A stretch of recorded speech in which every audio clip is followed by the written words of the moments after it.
What's up, everyone? Oh, no. I made a mistake already. Welcome to America Show.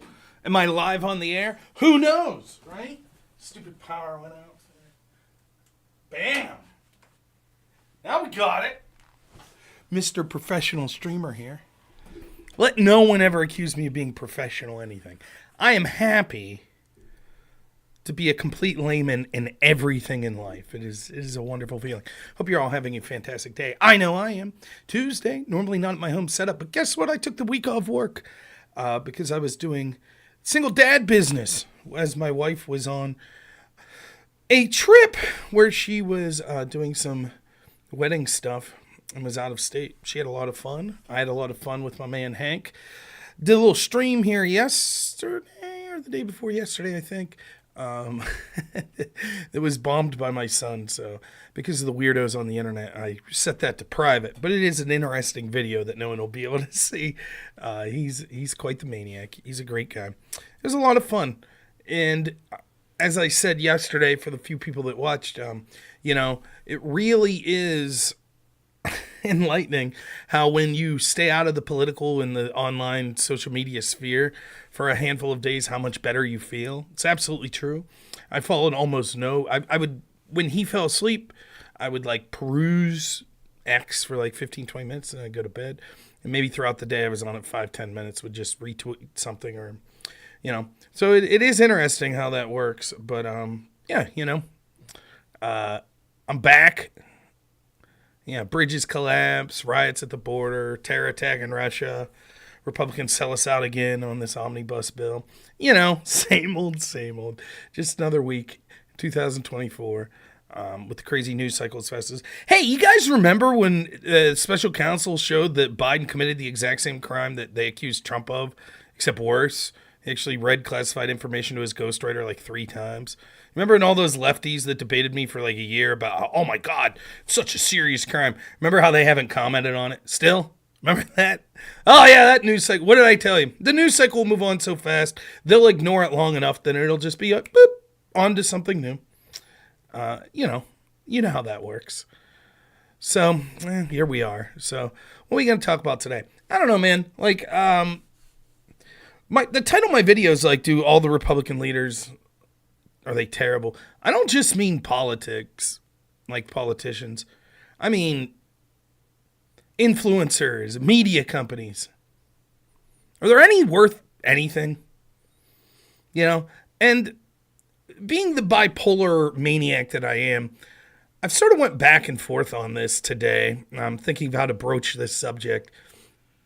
And I'm not sure exactly how it's going to come off. So it's going to be authentic. It's what I really am thinking in the moment.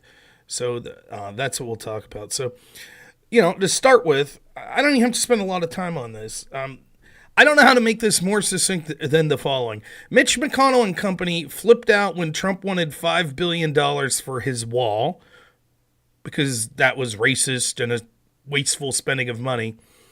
And now they're financing what? Just a brief look at some of the things in this $1.2 trillion spending bill. Nursing homes for gay elderly men. Study programs for students in Egypt. Whatever. Thanks, okay. I've lost a little weight. I'm trying. Actually, I pulled a muscle in my back. It's killing me. But other than that.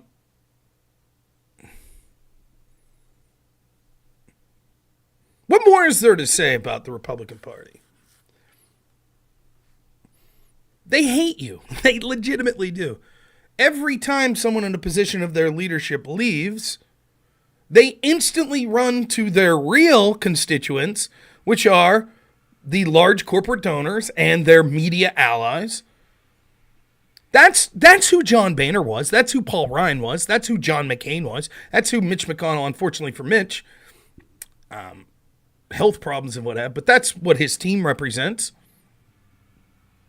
It's who Ronna McDaniel is. It's who they are. They don't care about... It's not even that they don't care about you. They hate you. They literally hate you. And you want to know why they hate you? Because one of the most important things in life, and this is true of anyone, and I don't know. I'm no great philosopher. I'm no religious guru or anything like that. But one of the things I think I've learned in life, and maybe people can suppress this, maybe not everyone's the same. I could lie to you all.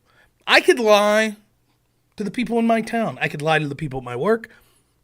I could lie to my extended family. I could even lie to my wife and my son. But I can't lie to myself. You could try, but you know deep down, you can't lie to God.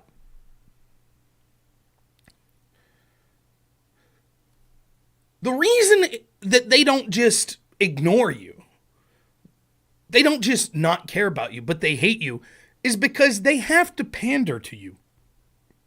They have to. And that's what they can't stand.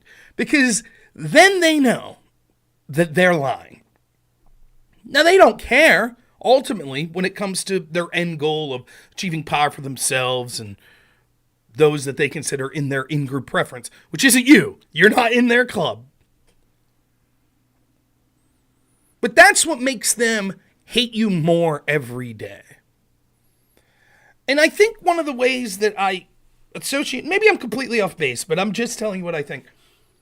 One of the things in my line of work that amazes me is when I see people start to hold people in contempt that my job professes to take care of. So if you didn't know, I do home health care with adults with developmental disabilities. Thank you, my neighbor guy. I really appreciate this sub. I really do. A lot of these, what's up, Contemporary Compendium? A lot of the people I take care of need significant levels of care. It varies depending on the person, but anything from pretty independent, but helping them with social skills and applying for job application stuff. And then on the other end of that spectrum is people that are nonverbal, that possibly have no mobility or almost no mobility, that need help bathing, need help eating, that level of care. And sometimes you'll find people that might be good people otherwise, that they start to hold people in contempt. Like, and I think, I've wondered why. It's not just, well, you're making me do my job. You know, if I worked with someone who didn't need as much care, then my job wouldn't be as strenuous. It's not just that. There's something more. And I think it's because it makes you confront some personal truths about yourself. That you're not a great person. And I am not. I'm not a great person. I'm not. But I've been lucky. I don't know if lucky is the right word. I guess lucky is part of it. I was raised in a situation where I just sort of learned at a young age to be grateful for what I have and to understand that almost everyone has something to offer. And so I don't know why. I like my job. I do. Healthcare is not for everyone. That doesn't mean you're a terrible person. Some people, it's just not the right field for them. That's fine. But the people I see that start off okay, and I always thought, like, it's got to be more than just, I don't like caring for this person, or they're making me work. There's something more to it. Something it tells you about yourself. That's at least what I've come up with. And that's how I see these Republican leaders. That's why they hate you. They viewed you as insignificant, right? That's true. They don't care. But the fact that they have to lie to you. They wish they could just, and again, I don't mean this like, I think their default setting isn't to say, I hate robnoerr. I hate the people in robnoerr's audience. I hate the traditional conservatives that vote for me. I don't think that's their default setting. I think their default setting is, I don't care about those people at all. Maybe at one point I did, but now I'm better than them. They're basically a different species than you. They treat you like you're just the ox plowing the field. You've benefit to them. That's it. That's it. Indifference. But what makes them hate you is that you still have that one little thing that they have to, for the sake of keeping up appearances, they have to lie to you. And that's why they hate you. From Amsterdam. Great to hear from you. Thanks. Yeah, vast capybara. That's absolutely true. It's not just people like developmental disability, like people, you'll see this in nursing homes. You'll see a spouse that has dementia, or a mother or father that has dementia, and there starts to become a hatred. And I think it's more than just a burden. It's a burden that then puts this worm in your thought process. It's like, I don't like this. And then it becomes uglier because you realize something about yourself. So when you hear John Boehner, former Speaker of the House, when he leaves, it is clear the contempt he had for the Republican voters. Hated them. Same's true of Paul Ryan. Same's true of Ronna McDaniel, who was the head of the RNC. I remember a seminal moment for me in sports was I was a Pittsburgh Pirates fan, so the Pirates sucked my entire life. I mean, when was their last winning season? Like 92, 93? They literally didn't break a 500 season for 20 years, I think it was. So they were terrible my whole life growing up. But I had friends that were Red Sox fans and Yankee fans. And I didn't know, I guess I could relate to, I wasn't a huge sports buff or anything, but sort of the rivalry that would develop between the Pittsburgh Steelers and the Ravens, or maybe to a lesser extent, the Pittsburgh Penguins and the Philadelphia Flyers.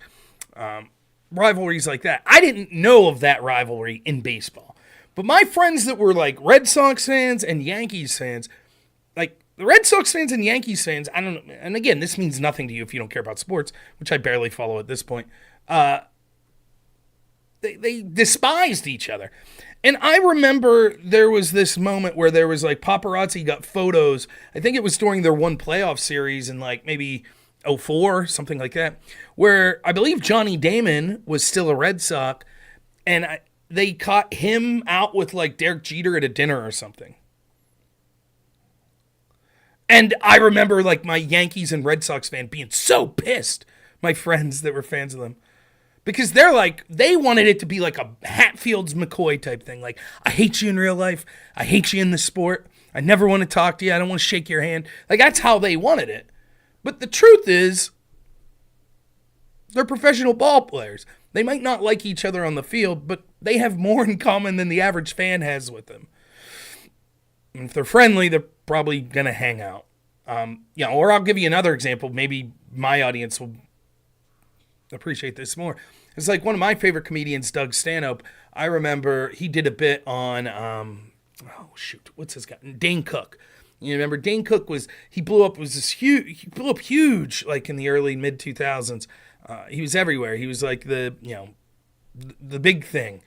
And all of these comedians that had been doing it for a while that kind of paid their dues and stuff. I think there was, not all of them, but there was accusations that Dane Cook was a hack, that he was stealing people's jokes. And Doug Stanhope did a bit about Dane Cook and not liking him. And then I remember the next bit I saw Doug Stanhope do, he was look, everyone's been on, all these people have been on me oh yeah, rip into Dane Cook. He's at the end of the day, I have more in common with Dane Cook as a stand-up comedian than I do with any of you people. I might, for the sake of a joke, make fun of him, but I don't really have animosity or hard feelings. It pissed people off, because if you're a Doug Stanhope fans are grungy, low class and proud of it, And Dane Cook was considered the hip thing.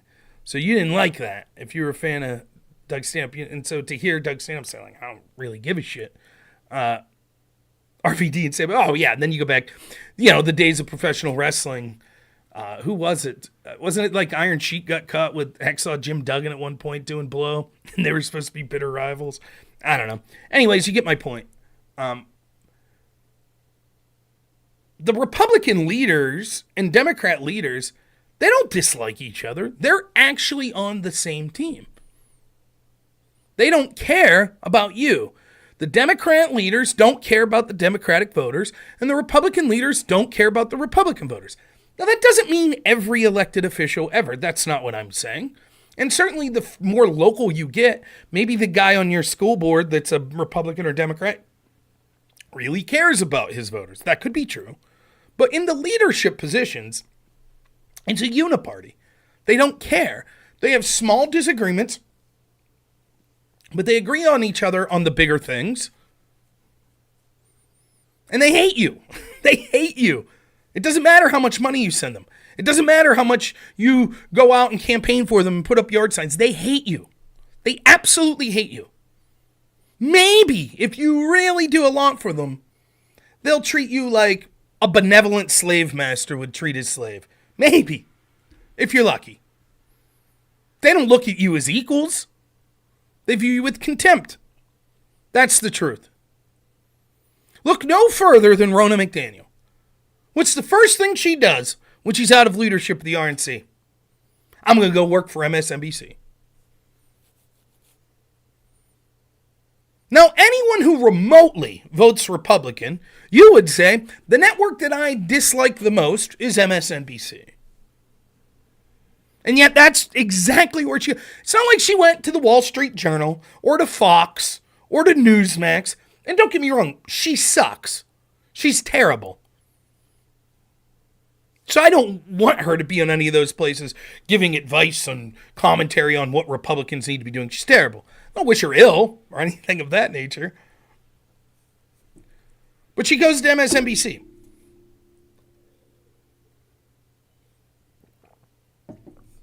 Only this time, something great happened. She got fired. Or, I don't even know, I guess I don't know the extent of her contract. Was she officially hired yet? I believe she was. And if so, they're letting her go. Now, this probably means that she'll walk away with a payday.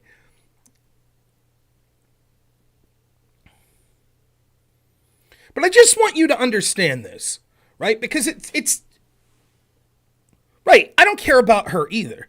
But it illustrates something. You're a congressman. There's a 95% chance if you live in a red area, your congressman right now, my congressman, Glenn Thompson, he's been on the show several times. Met him in person several times. Nice guy. Right?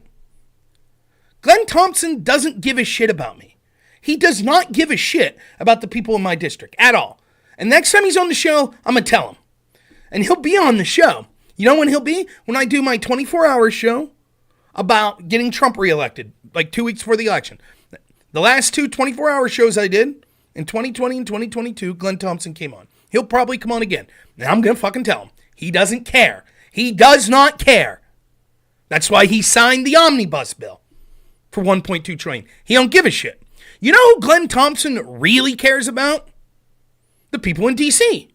That's where he's a resident. Now, Glenn Thompson may have gave a shit about the people back here at one point, and he might not even be as bad as some of them. Maybe he doesn't absolutely hate me. But his real audience isn't me. It's not the voters that vote him in here. That's irrelevant. That's secondary. The real audience is the perma-state in DC. The host at the New York, or at CNN, the writers at the New York Times. All of the cool NGOs that have the big limousine parties with champagne. That's the real audience.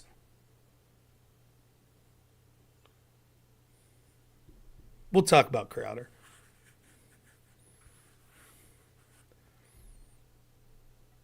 You're a there is a better than not chance that your Republican congressman from your district that you're voting for would chomp at the bit to work for MSNBC as soon as they're out of office. And to tell them what a piece of shit you are. And the people, the racist in our party back home would love it with a smile on their face. Michael Steele, Anna Navarro, all these Republicans, Meghan McCain. That's who they are. And you want to know something? If you really, really, really want to get dark today, that's who I am. And that's who you are too. It's who we all are. You want to know how I know? Because every time Bill Maher or some other lefter that fucking hates you says anything that seems remotely reasonable, oh boy, we can't wait to be like, oh, look what Bill Maher said. Wow. Did you see what Bill Maher said? Wow, that's great. Oh, even Jon Stewart said this. Wow. That's who we are. That's me. That's you. I'm guilty of it too.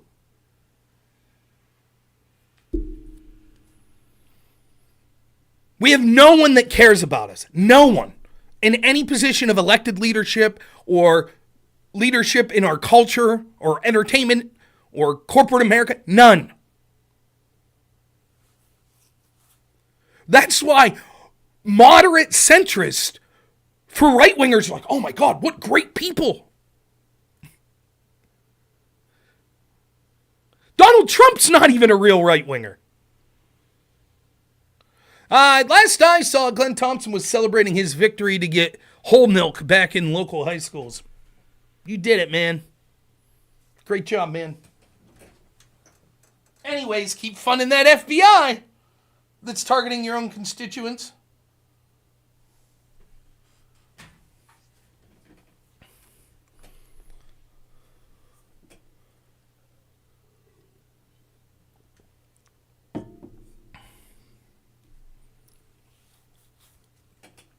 And I understand why we do it. It sucks. It sucks being an outcast in your own country. Having no voice, no representation. Being the country's punching bag. Every fucking group in this country treats you like shit if you're a right winger or conservative. And God help you if you're a white man who happens to be straight. Sucks. Sucks a lot. Boy, it's real nice when you hear, oh, look, they got a show like Yellowstone. Yeah, something kind of with conservative values. For a season or two, you're like, this is awesome. Great. So what do? We're going to make it woke. Fuck you. Kevin Costner, I'm a real conservative. I'm Kevin Costner, a real conservative. And that's why I support Liz Cheney. I get it. I get why you do it. I get why I do it. Make no mistake. I'm not saying, in fact, I'm worse than you all. Why am I worse? Because I actually have a show where I talk about this shit. I know it and still do it. Still, you'll see me 3 months from now retweeting something from Real Time with Bill Maher. Guarantee it. That's how shitty I am.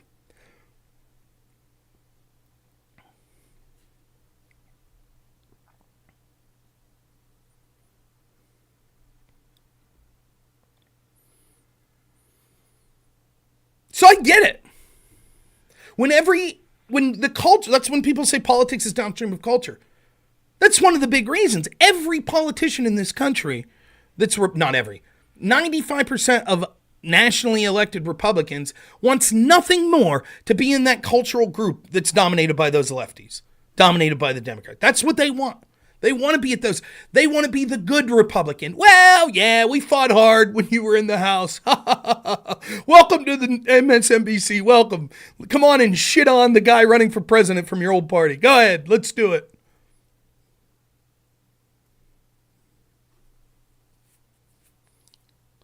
Holy cow, Jude. I'm sorry to hear that, man.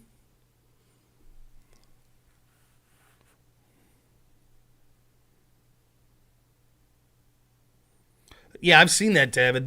He does the Festivus rant, yeah, with all the spending. They don't give a shit. It's all a game. It's all it is. Country's going to shit. We're spending so much.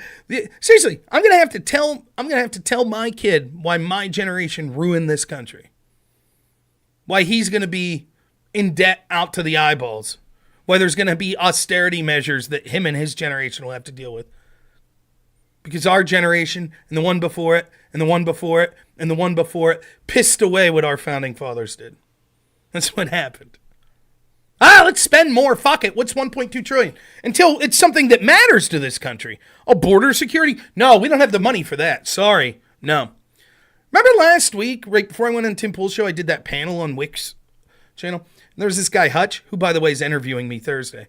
And he was talking about how Republicans are they never compromise. Like, they won't work together with the other side. Now, Joe Biden, that's real. And then part of the evidence he used was largest government shutdown in history when Trump was in office and Democrats shut down the government. But somehow that's Republicans' fault. You see? But then when Biden's in office and Republicans basically roll over and give Democrats everything they want, does he say, wow, Republicans are so magnanimous. In order to fund the government, they were willing to basically give up on everything. No, he says, see, that's because Biden's great. It's because Democrats are great. See?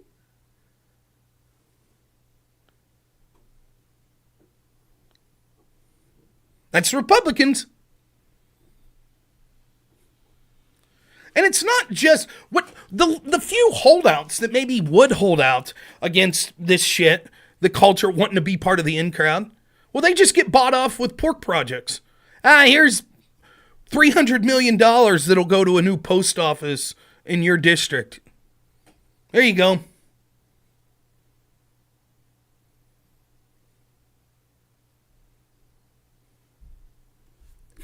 That's it.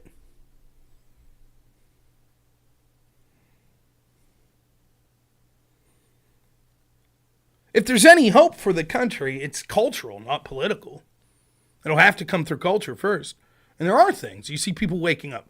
People are getting tired of the rampant crime, the hypocrisy of the open borders, while people in this country are locked down, sending money to foreign countries while we struggle here. People are getting tired of it, the woke shit. So who are our media leaders? Who are our cultural leaders? Are any of them good? Daily Wire? Steven Crowder? The Groypers with Fuentes and American First?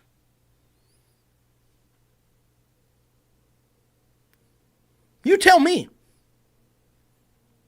Who you look to? Now, you can't cheat and say me, because I got like 40 people watching. I make no mistake about it. I'm humbled by that.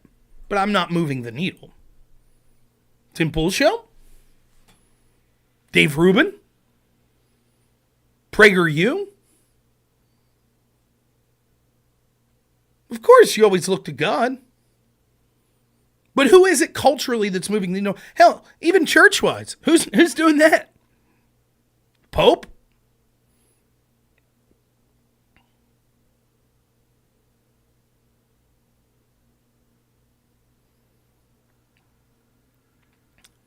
Where is it?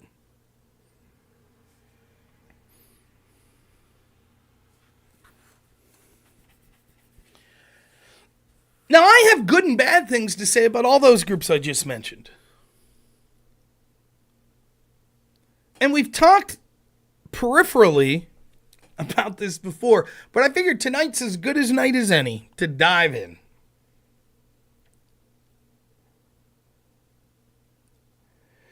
We have formerly of Steven Crowder's show, Not Gay Jared, puts a tweet out today that's a video, it's 15 minutes, that basically says he witnessed a bunch of heinous, basically unchristian, offensive things occurring at work. It seems to be implying like sexual harassment type things or assault type issues, though he's not very specific, that happened at Steven Crowder's show. I don't know if that's true or not. That's just what Jared's saying. And he's saying that basically he was forced to sign an NDA, and so he's not allowed to talk about any of it. And he was forced to sign a non-compete clause, which basically meant he can't work in media or comedy. And so now he's broke. Now he has a family and he's broke. And Steven Crowder's basically this monster that runs this horrible workplace and uses his massive checking account to file lawsuit to anyone that would ever besmirch him. Right? Tucker Carlson, okay. We'll talk about him too, why not? Is it true? I don't know. Seems to have been other accusations similarly in the past with another guy that was at Steven Crowder's show. Then there's accusations that Steven Crowder didn't treat his wife the best. How about the Daily Wire? Just fired Candace Owens. Or she left. We don't really know the details. Allegedly over something to do with saying Christ is King, or America First, or condemning Israel for their attacks in Palestine.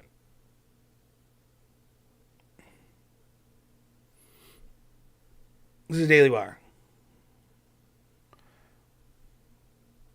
PragerU. Like some of what they put out seems to be heavily Israel. Boring confirmed. I watched some of that Boring interview last night. Jeremy Boring.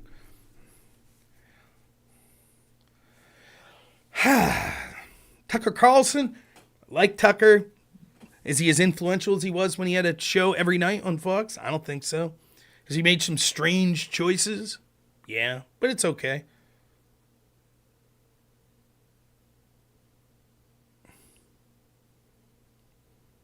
What about the Groypers? What about Nick Fuentes? I don't know much about Nick. The people he surrounds himself with are a train wreck. They'll never be taken seriously. I haven't seen a lot of specific of what Nick says. I've seen small clips. The clips look really bad. I have never bothered to look into the circumstances surrounding the clips. Was he just joking? He has charisma. He's intelligent. Seems to have built his own platform. But I think that platform will alienate more people than bring in.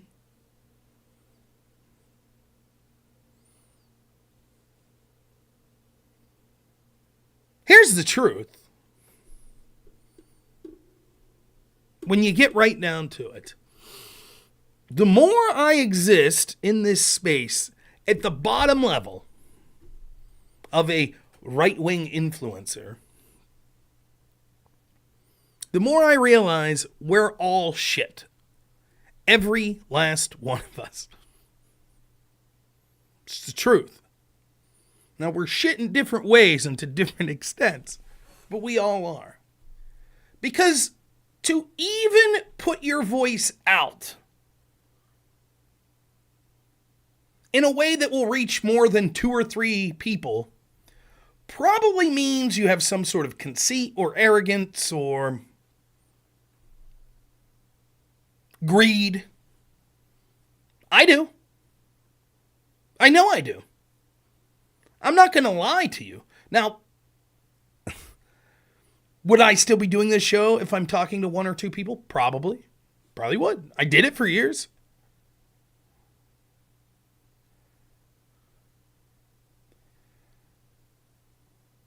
But I'd be lying to you if I said I didn't want more people watch me. I didn't want to make more money. I didn't want my message to get out there more. More than I want that, I wish there was someone who had similar beliefs than me, whether it be me or someone else, that was actually moving the needle in a positive way and pushing this country in a good direction. That, to me, is legitimately more important. But I'm arrogant and greedy, and I wouldn't mind it being me. Yeah, Massey's good. No, Aftershock's still around. I don't know why he wouldn't be on my Discord. I didn't boot him or anything. I've rarely used my Discord, I'll be honest. I should do more with it.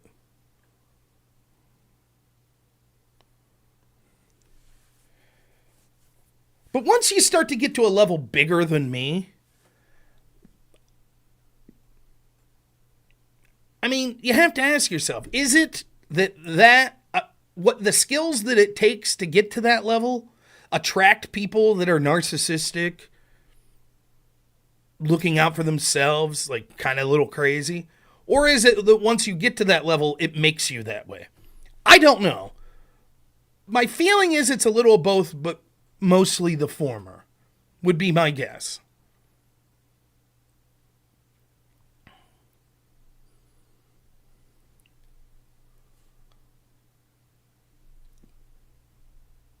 It's not always a bad thing. But is anyone...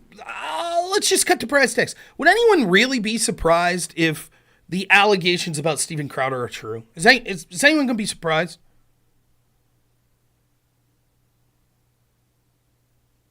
Yeah, that's what I mean. It takes unsavory traits to get to that level. I wouldn't be surprised at all. Would you be surprised to hear Sean Hannity's a dick? No. Not at all. Right?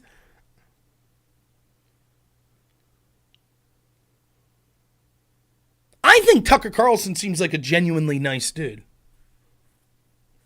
But if credible evidence came out that was like, wow, he's a narcissist control freak, I could believe it.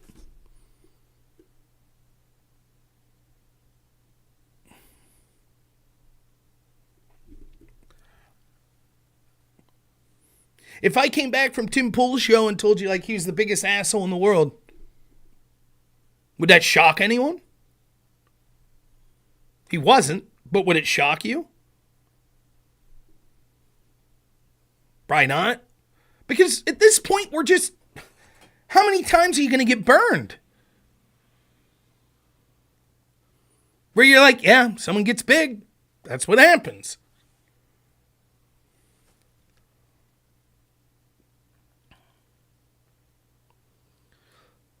So I listened to some of Jeremy Boring. For those that don't know, the Daily Wire was co-founded by Ben Shapiro, who you probably know, and then Jeremy Boring. And if you don't know Jeremy Boring, he does come on camera at times, but I think he's more of the business mind. So he's probably in charge of like promotions and getting sponsors and advertisers and hiring people and firing people. That's sort of Jeremy Boring's shtick. Shapiro's more of the, maybe, obviously the on-air talent, and then maybe he is focused on sort of pushing the Daily Wire as a brand in specific political or cultural directions, is my guess, what I would say. So Jeremy Boring joins a space last night, and I happened to be listening to, as I was brushing my teeth, I listened for 25 minutes. So I didn't brush my teeth for 25 minutes. Normal amount of brushing, I assure you. I'm not trying to remove enamel. But I started to hear it while I was brushing my teeth, and I listened to it for a while. And Nick Fuentes was on there under a pseudonym, but it was Nick, and Jeremy knew it was Nick. And basically, what they were asking Jeremy Boring was like, is the Daily Wire a space that is Israel first, or is it America first? Because for those that didn't follow this, allegedly Candace Owens got fired for criticizing Israel and sort of their conduct in this war. And then there was Andrew Klavan, one of their on-air personalities, sort of gave this spiel about how the phrase Christ is King could be bigoted, is an intimidation tactic against Jewish people. And so this space was created, and Jeremy Boring, to his credit, joined. And I didn't watch the whole thing. I tuned out when Lauren Loomer started coming on. But here's the gist of what I got. Nick's a smart dude, and he gets some smart concessions. First, Jeremy Boring is aware of Nick Fuentes and says that he thinks Nick is smart and has heard what he said and is a gifted communicator, which is why Jeremy doesn't go into details, but it's clear what he's saying is that's why he doesn't buy a spiel from Nick Fuentes' defenders that would be, well, when Nick says some of his more controversial things about the Holocaust or about Jews, that's just sort of, you know, getting a little overboard on one particular night. Jeremy Boring's clearly saying, like, I don't buy that. This guy knows exactly what he's doing, and I don't like that. But in other aspects, he's talented, blah, blah, blah. So that's the first thing. The second thing was there were some key concessions that Nick and some others got out of Jeremy Boring, which sort of makes sense. And one of those concessions, which is absolutely true, is that it does not mean you're anti-free speech if you own a company and refuse to hire people of certain views, particularly if your company is a publishing company. So, for example, if I created the robnoerr network and I was like, hey, I'm looking to bring 5 other streamers. Let's say I hit the lottery and I win $1 billion, right? Then after the taxes taken from it, I get what, like $20,000 or something. But anyways, so I got $1 billion for whatever reason. I'm like, you know what I'm going to do? I want to get 5 badass conservative streamers, and I'm just going to promote them to the moon. We're going to build them studios, and we're going to really make a push to grow this thing and to have some influence in our society in a positive way. Right? And let's say I get, you know, Achilles and Vaz Capybara and Nate and Zen and Imaginarium, right? And we agree on 95%. So if we disagree on some things, like Imaginarium's like, actually, I didn't think that border bill was that bad. Okay, no big deal. You know, and Zen's like, you know, I'm trying to think of an example. You know, actually, you know, I could live with first trimester abortions or whatever. Okay, right? And Nate's like, you know, I have gay marriage. I'm okay with that, you know. And Zen's like, nope, totally disagree. And they're disagree on that. It's okay, right? But let's say Achilles is like, yeah, I agree with Rob on everything, except I think we should have total open borders. Now let's say everything else me and Achilles agree on. We agree on the Second Amendment. We agree on free speech. We agree on stuff funding Ukraine, stuff funding Israel. But he's like, nope, I don't think we should have any enforcement of the borders. I'm under no obligation to say, well, I have to keep him on. I'd say, nice knowing you. I'm not going to promote this. Because to me, that's an issue that is one of the most important issues.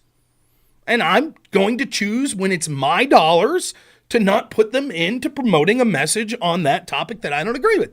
Now, maybe Achilles comes to me and says, look, what if I don't talk about that issue? Okay, maybe then we have something. Achilles system. But you understand the point. So I do not think that there is a contradiction between the statements, you're a supporter of free speech. By the way, no one's a free speech absolutist unless you're a complete psychopath. And I can prove this quite simply. It is not a difficult argument to argue that video, for example, is a form of speech. All of us would say that when it comes to picture and video, there are certain things, particularly grotesque depictions of children, that none of us would like to see on any of these platforms. Therefore, we would say there are limits.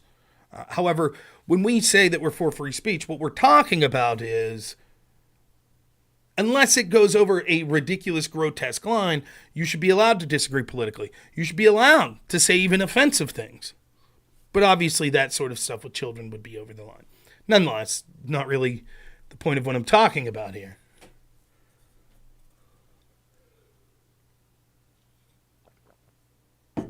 In my little world, it's like this.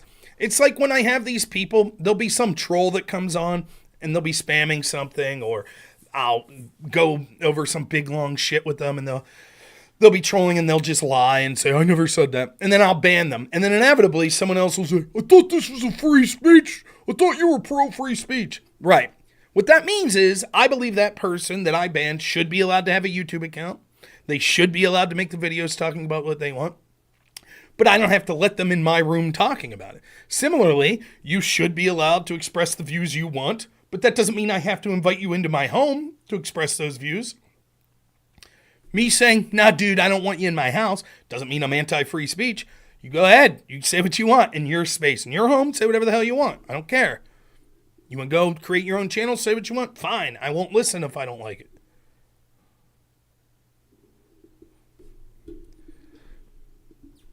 It is, you could say there's an argument to say video is not speech, but it's a losing argument. Video, pictures, all of these, art would all be forms of free speech. I think it's easy to win that argument. Secondly, okay, then we could say, you don't even have to go that far. Should it be allowed to be free speech for some adult to come on and in explicit details describe grotesque encounters they've had with children? All right. So we have one, Alley Cat comes out as pro-pedophile. Bold stance, Alley Cat.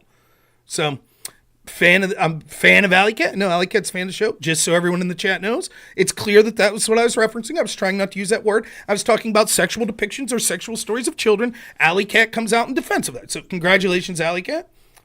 There you go. Fantastic. You think you know someone. It's not a straw man. It is clear that that's what I was talking about. It is absolutely clear that that's what I was talking about.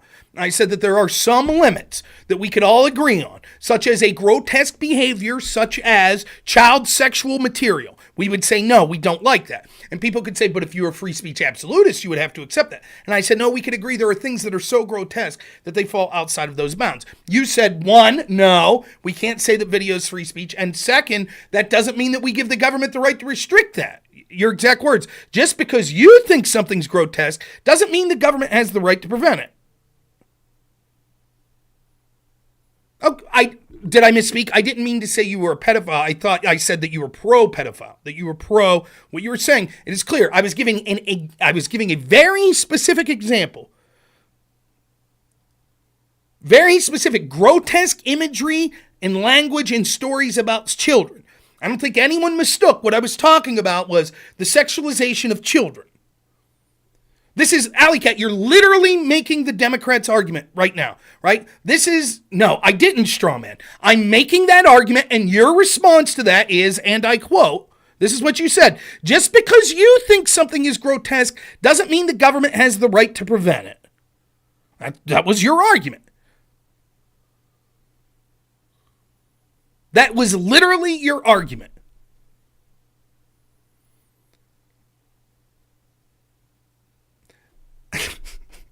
Can someone, okay, Alley Cat or Vaz Capybara or anyone else, let's go through this one by one.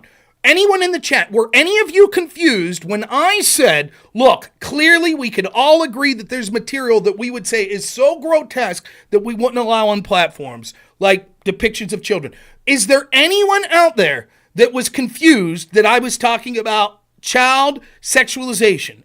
Was anyone confused? Alley Cat, were you confused? Vaz Capybara, were you confused? Was anyone else here confused?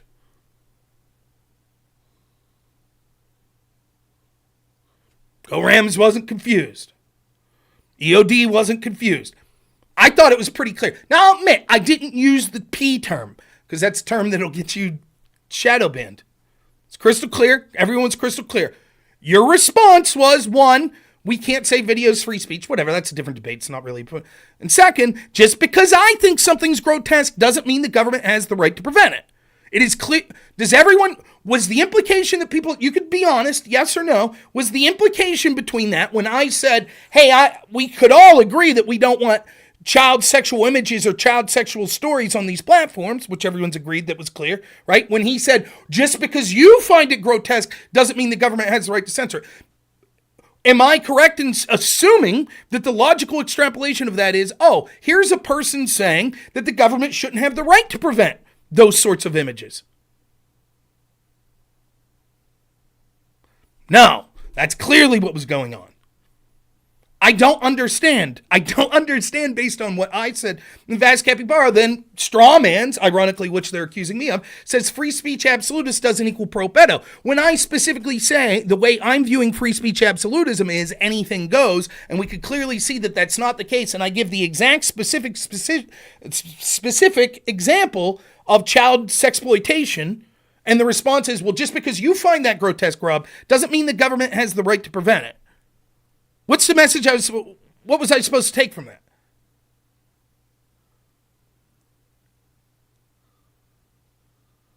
Now, you won't find someone who's been more on the side of anti-censorship. I can't say I'm the greatest on it, but I've certainly been vocal on it from the get-go. Even people I disagree with on the left, I've spoke up almost every time. So I understand the gut reaction of saying, I don't want the government censoring shit.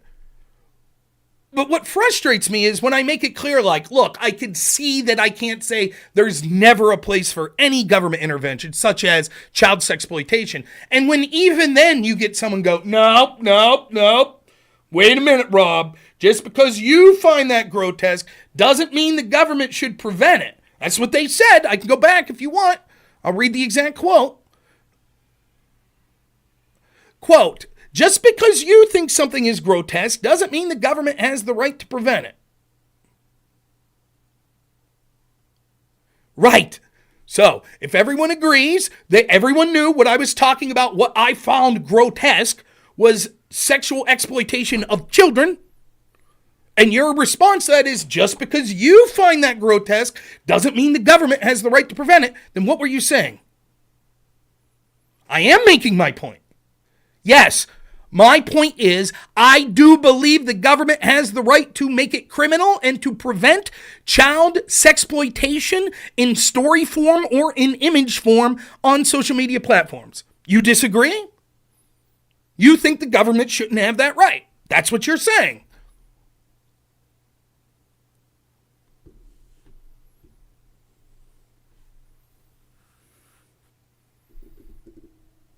So what point do you think I'm not addressing?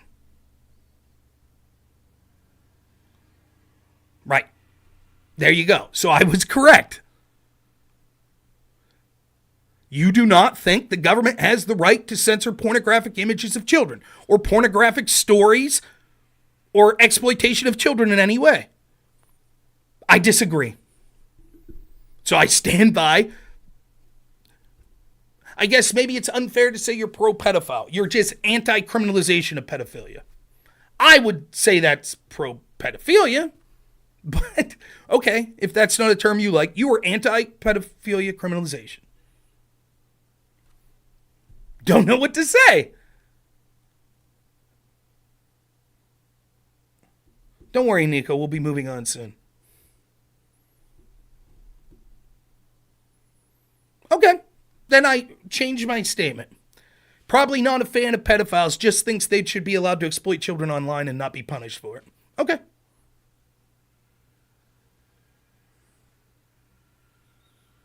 I don't understand what you're saying. In my head, this is a clear line to be drawn. Yes. The clear line is it should absolutely be illegal to exploit children online. Now, I understand. I will accept that. And I've debated the anarcho-capitalist many times and have bitten this bullet. That is absolutely true. Either you believe the government should not exist and have no enforcement powers whatsoever, or you think that the government should have total enforcement and you have no free will. The government can tell you what to do at any time. If not, if you're somewhere in between there, which is 99.9% of humanity, at some point you have to draw a line. And that line, arguably, will be very difficult to determine exactly where it should be.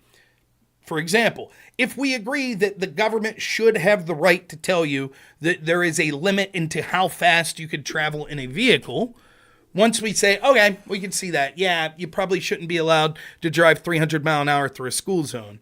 Even though you have personal freedom and all that, the dangers to children would be so high that we would say, yeah, okay, the government can force that. You might say, well, then what would the speed limit be? And I'd be like, I don't know, 50 mile an hour. And you go, why not 51? Well, okay, I guess 51. How about 52? Yeah, you're right. You could play that game. But and you're absolutely right. It is difficult to argue exactly where a threshold. Why should you have to be 18 to vote? Aren't there 17-year-olds that are more intelligent and more mature? Sure. Well, then what about age of consent laws? Isn't it true that there could be 17-year-olds at some point that are more mature and intelligent than some 19-year-olds? Yeah, I guess that could theoretically be true. But I also understand in order for laws to exist in any way, there has to be some bright line that's able to be drawn, right? I'm more comfortable with my problem, which is it's difficult once you say the government can enforce something to say, well, where is the line drawn? I agree. That is a criticism I'll bite. But I'm more comfortable biting that bullet than the bullet you're biting, which is that pedophilia should not be illegal. That's where I'm comfortable. And that's the bullet you have to bite. And I am 100% confident that my stance is more morally grounded than yours. And more practically applicable, and will lead to less children being harmed and less overall harm being done in the world. That's how I feel.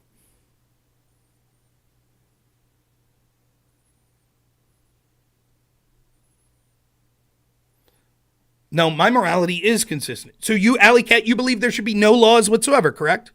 There should be no government, no state, correct? That's your argument?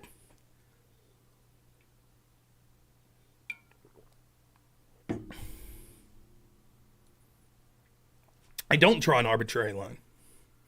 I'm asking you, what's your stance? Your stance is there should be no government, no laws whatsoever enforced by the government. That's your argument? No. That's arbitrary. That also would be arbitrary.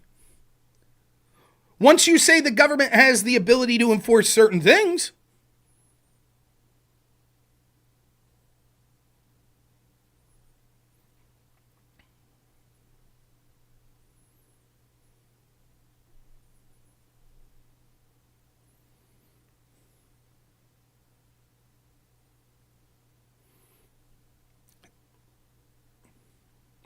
Alley Cat, I appreciate the time. I don't know how to say this more than for anyone wondering how much further this debate could go.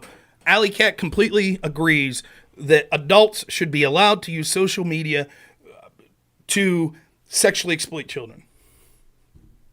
That's it. So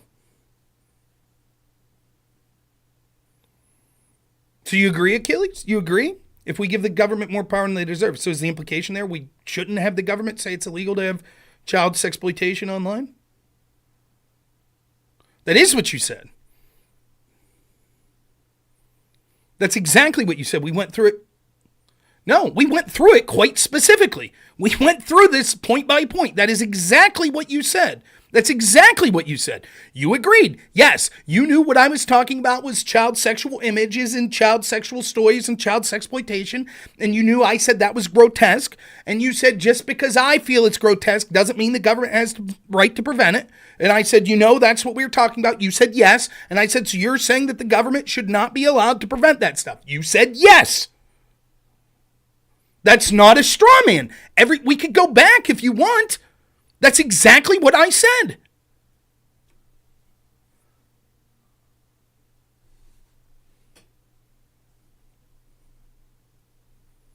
Where am I straw manning you?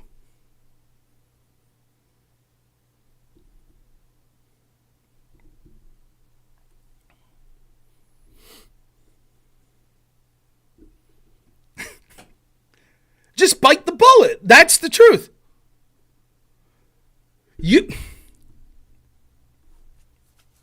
All right, man. We'll see you. I'm done interacting with you.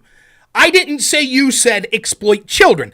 I said, is it clear that what I'm talking about is things that exploit children?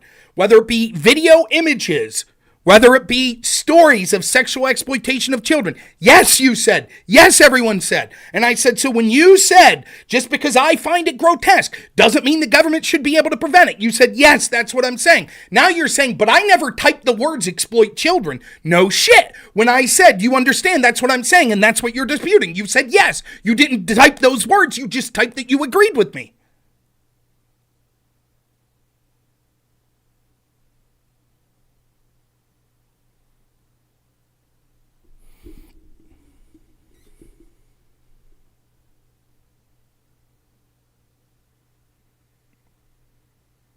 I don't think you overheated or heated my computer. I don't. I got to move on, though. It's a grotesque argument, and I get it. It's one of the libertarian arguments. I get it. And you don't want to bite the bullet. I get it. I wouldn't want to if I was you either. But I'm done talking to you about it. So please, I will ask you for the sake of this. Exploiting children was in part what I was talking about, which you agreed that you understood that. Showing a picture of a nude child would be exploiting children. Of course it would be. Alley Cat saying that the government should not have the right to say that you can't put sexual photographs of children online, or you can't tell sexual stories of children online, or you can't coerce children to coming to your home for purposes of sex online, because there should be no law whatsoever where the government could restrict your speech under any circumstance. Because if there was a circumstance, that means that you have to draw an arbitrary line at some point.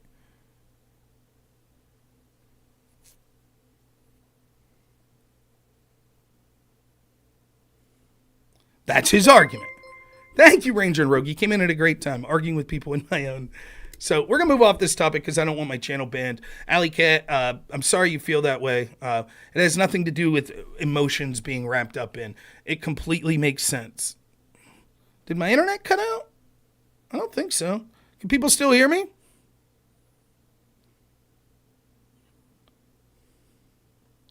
Check, check, check. Someone let me know. Everyone's saying that my internet went out.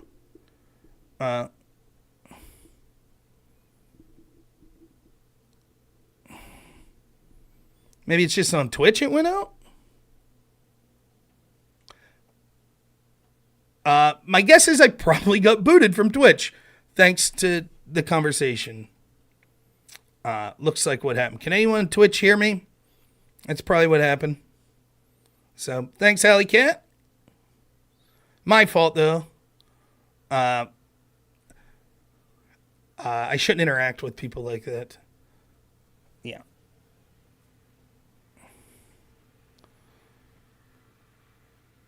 We'll try to turn it back on and see.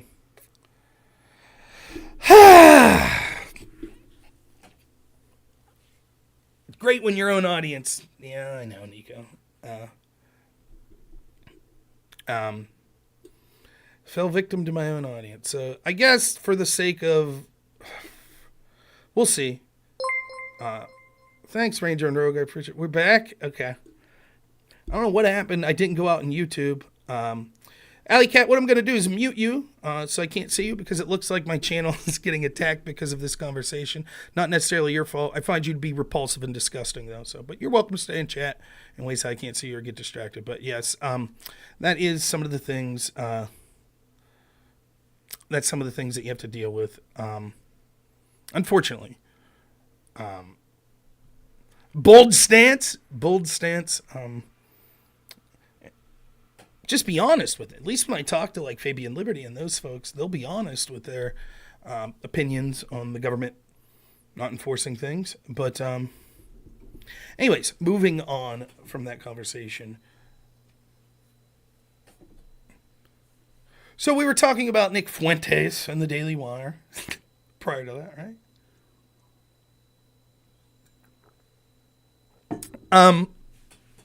So I don't think it's an anti-free speech issue for Jeremy Boring and the Daily Wire to say, hey, if Candace, they didn't say that this is why they fired her, but if they said, we told Candace to stop criticizing Israel, she didn't, we said goodbye.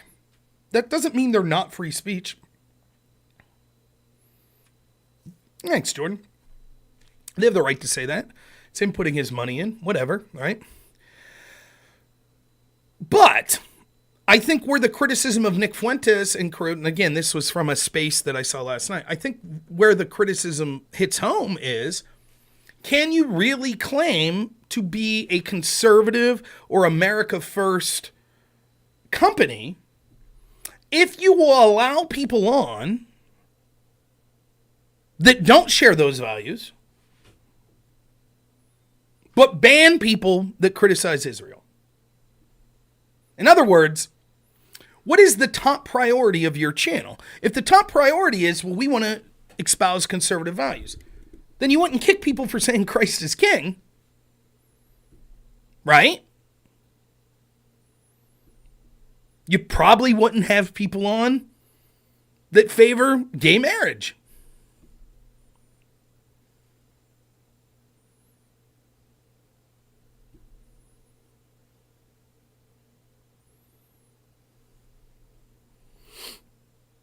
And that's Nick Fuentes' point, right? So when Jeremy Boring says, well, I'm a Christian and Christ is king, and I believe that, and Fuentes is like, but you're friends with Dave Rubin. You have Dave Rubin. Now, I don't think Dave Rubin's hired by the Daily Wire, and maybe for all intents and purposes, even if Candace has been fired, which I don't know if she quit or got fired. It seems people were claiming that Boring, what I heard Boring and Shapiro say is, we're not going to talk about the circumstance of Candace being let go. I don't know if that means she quit or she got fired. People were saying that it was confirmed that Boring said that she was fired. Whatever, right? Let's assume she was fired. That's fine. But it might come out that was-not the case. Maybe they'll say, sure, she should come back on our network, not as a paid contributor, but she's welcome to come on if Ben Shapiro wants to have her as a guest, or Matt Walsh wants to have her as a guest, no problem. But the point, I think, that's trying to be proven is what you can't say would seem to be indicative of what your channel or what your company's really about. So, for example, if I said, my channel's a Christian channel first and foremost, but if you want to come on and bash Christianity, no problem. If you want to come on and support gay marriage, no problem. But what you can't do is criticize Israel. If you do that, I'll ban you. You'd probably be like, is the top priority of Rob and his channel really Christianity first? Or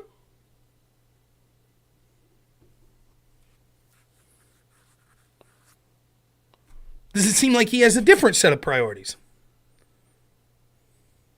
Yeah, I agree, John. Absolutely. Yeah, if people don't mind moving on from the discussion of child exploitation, I should have never brought it up.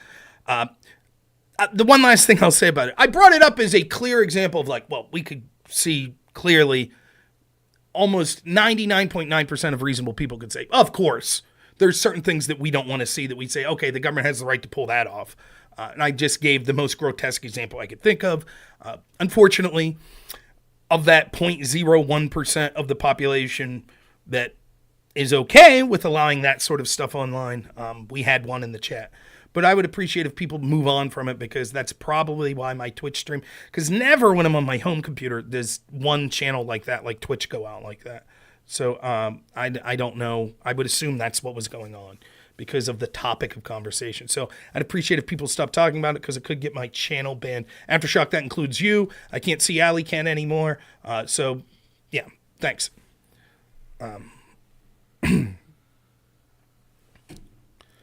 But I just prefer to not have it on the channel anymore.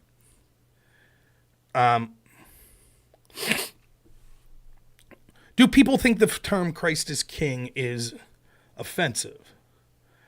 Yeah. Look, it's difficult. Now, listen, everything I've said so far, I have an admission to make. I'm a bad Christian. I don't claim that the majority reason of my show is my Christian belief.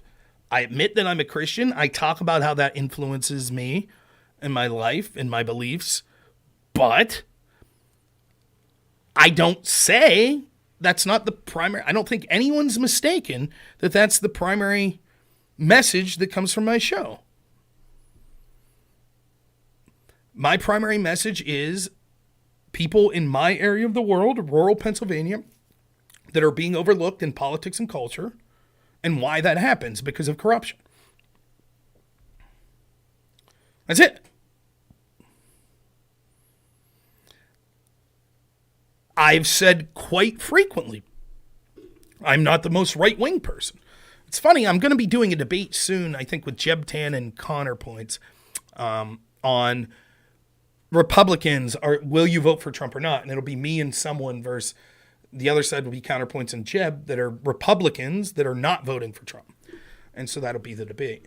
And, when talking about Counterpoint specifically, we talked about the idea that he calls himself a conservative Republican, but was working for a progressive Democrat PAC to help progressive Democrats win elections, including downstream. Now, the irony of all, and so can you call yourself a conservative Republican if you're not just helping Democrats win, but progressive Democrats, which is sort of the complete antithesis of what you claim to be.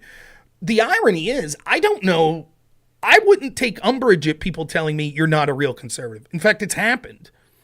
I've been on the Crucible and people have told me that. And I admit, I said, I think I'm conservative leaning, but I certainly think I'm a populist before I'm a conservative.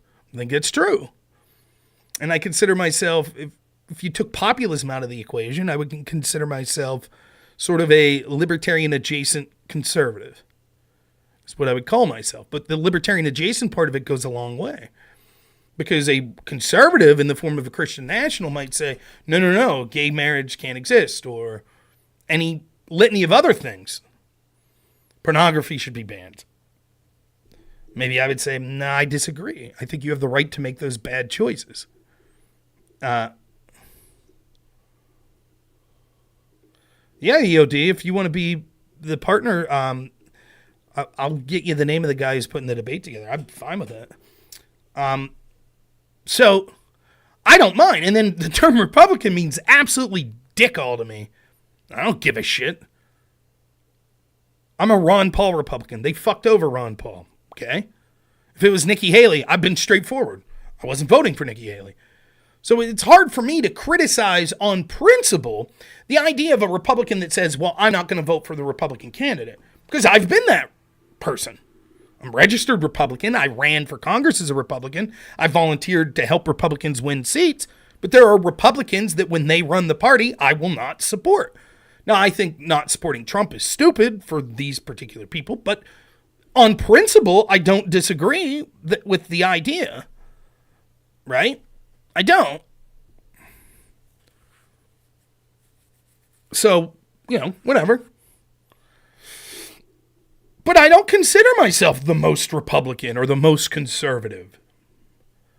I wouldn't be good at the RNC. Why? Because to be part of the RNC, you should support every Republican. You should basically be like, I don't care which Republican wins the primary, but whoever wins the primary, I will support them because I, first and foremost, support the Republican Party. That's not me. So I wouldn't want that position. But that should be the idea. Right? As far as I'm concerned.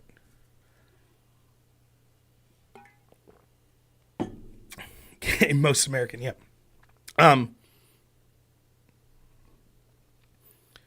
So I don't really give a shit what someone says their channel or their brand is. The Daily Wire's brand could literally, they could come out and be like, we're Israel first. They absolutely have the right to do that. That doesn't even mean that I would disagree with them on many of the things they agree with. I don't even know who Therese Holland is.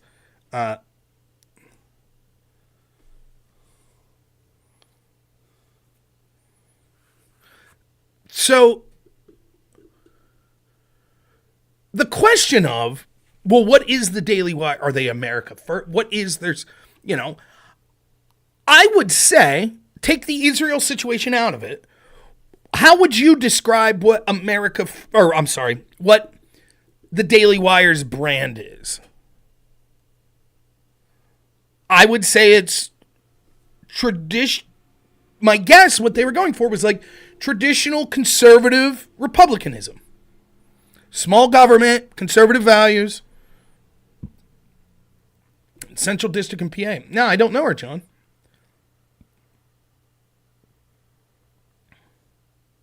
Yeah, conservative values, culture war would come in with that. Yeah, and I do think there is some neocon aspects of Ben, sure. But that's what I would say their brand is. The question is that first and foremost, if you could be on there and you could disagree with certain cultural conservative issues, and you could disagree with fiscally conservative issues, but you can't disagree about Israel, then what's the real motivation behind the channel? And I think that's a fair line of argument. Again, they have absolutely every right. It's their channel. They can do whatever the hell they want. But the point that Nick Fuentes is making, which is the point of the shit I was getting when I was on Tim Pool's show, is, well, it seems like you can't criticize anything to do with Israel if you're on the right. Because all of the major platforms that we have, the Daily Wire, or Fox News, or Breitbart, if you want to be a guest on there, or you want to get hired by them, or you want to get promoted, and they're big movers and shakers in the space, then you can't criticize Israel. To which leads to, thank you, Zens, for it. Nico got scared to go super chat with me. What's up, Nico? No, thanks so much, Zen. I always appreciate it. No, right. Okay, so let's take that. So let's say, hypothetically, I disagree with Daily Wire on Israel, which I'm not even getting to that point yet. I'm not even talking about what they say. But let's say that their central message is one that I wouldn't agree with. So hypothetically, their central message is we're all in for Israel all the time, right? Does that mean that I can't say they do good work on other things? For example, even though I can't see him, and Alley Cat, I promise you're not banned, you're muted on the chat just because I wanted to make sure we weren't talking about that topic and get my Twitch shut down again. I promise I'll bring you back in the next show, I promise, right? But Alley Cat might say, fuck Rob, I hate him for his stance on saying the government can enforce some sort of speech code when it comes to certain issues that he talked about here. But then the next topic I talk about, he might say, but I do agree with him there. Same could be true of me, talking about the Daily Wire. I could say, well, they're very good in vax mandates. Right. Even if I would disagree with them, hypothetically, in Israel. Does that mean that they're the most evil, terrible people in the world? No. And actually, it's very interesting that you say that because it gets to what my ultimate point is here. And this might make me sound like a shithead. But I've just come to accept that everyone's shit, including myself, and I don't care. And at this point, the issues that I find most important to me, I'm willing to take allies anywhere. Because I think that issue is so important, and the chances of my side winning are so small that it will require a coalition of people that I really can't stand many of their political positions. That's the truth. That's how significant I think corruption in our institutions is. that I have to be willing to say, I'll stand next to this socialist who I can't stand their beliefs. I'll stand next to the free speech zealot that is so free speech that he thinks images of children and terrible things should be allowed online. I'll stand next to them on the idea of corruption. I'll stand next to the Groypers on the idea of corruption. I'll stand next to the Daily Wire. I'll stand next to Steven Crowder. Nico, the $5 super chat, thank you, says, I like your style, Zen's forehead. I've been waiting for you, weirdo.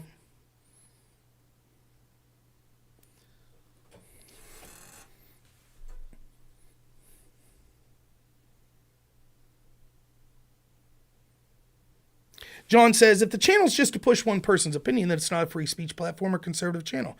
Conservatives have a wide variety of opinions and beliefs. Well, okay.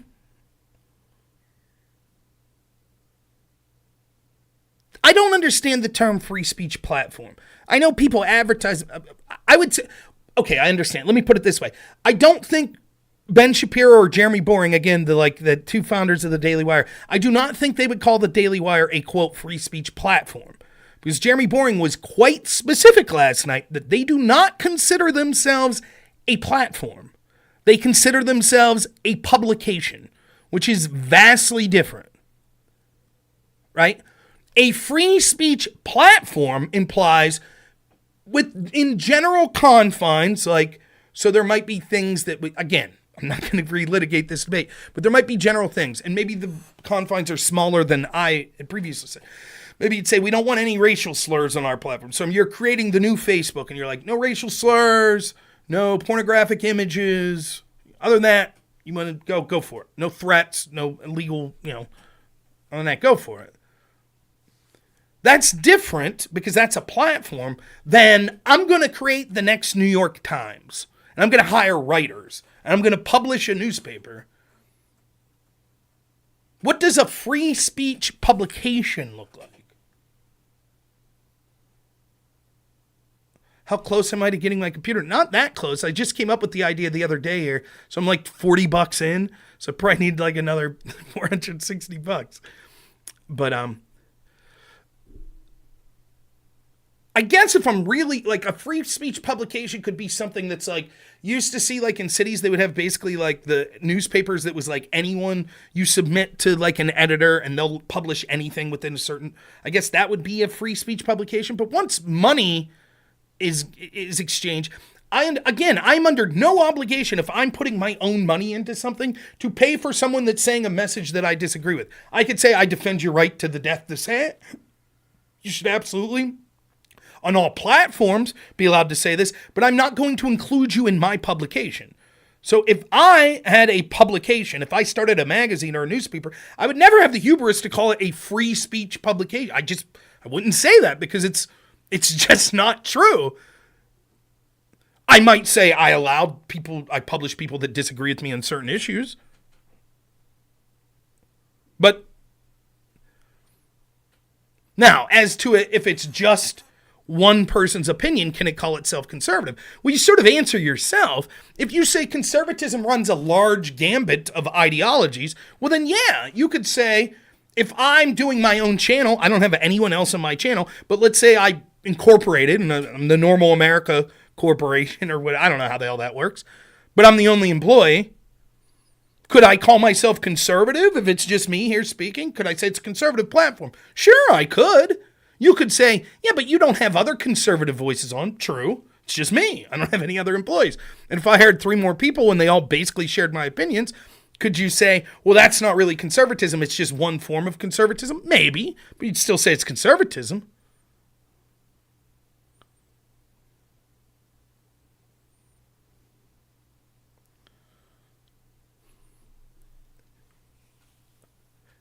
If you want to criticize the Daily Wire and say, the criticism of the Daily Wire is as follows. Ben Shapiro's got veto power on whatever gets said there, and if he don't like it, and that's shit. You shouldn't have an organization ran that way. That's fair. I don't know that that's true, but that's fair. If you say, if that hypothetically is true, I don't like that. Okay.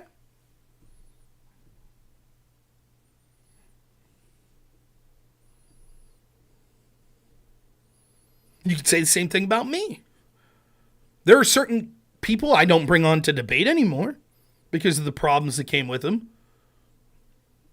Like getting mass reported and shit because things I said about trans people, issues like that.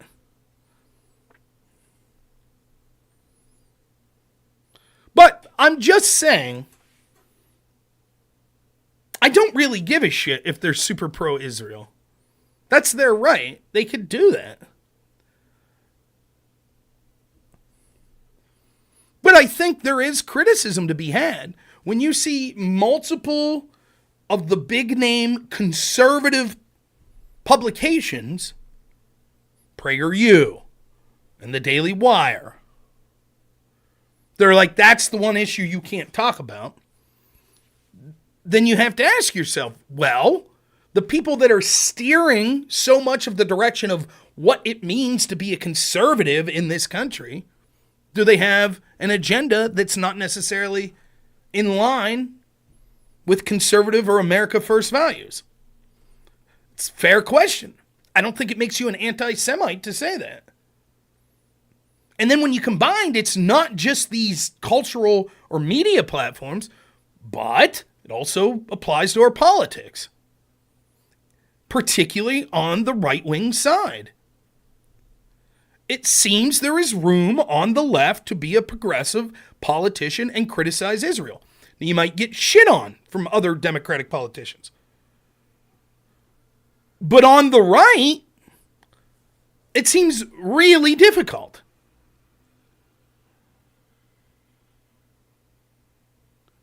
Yeah, EOD, that's true as well. Ben Shapiro's Jewish. Dennis Prager's Jewish.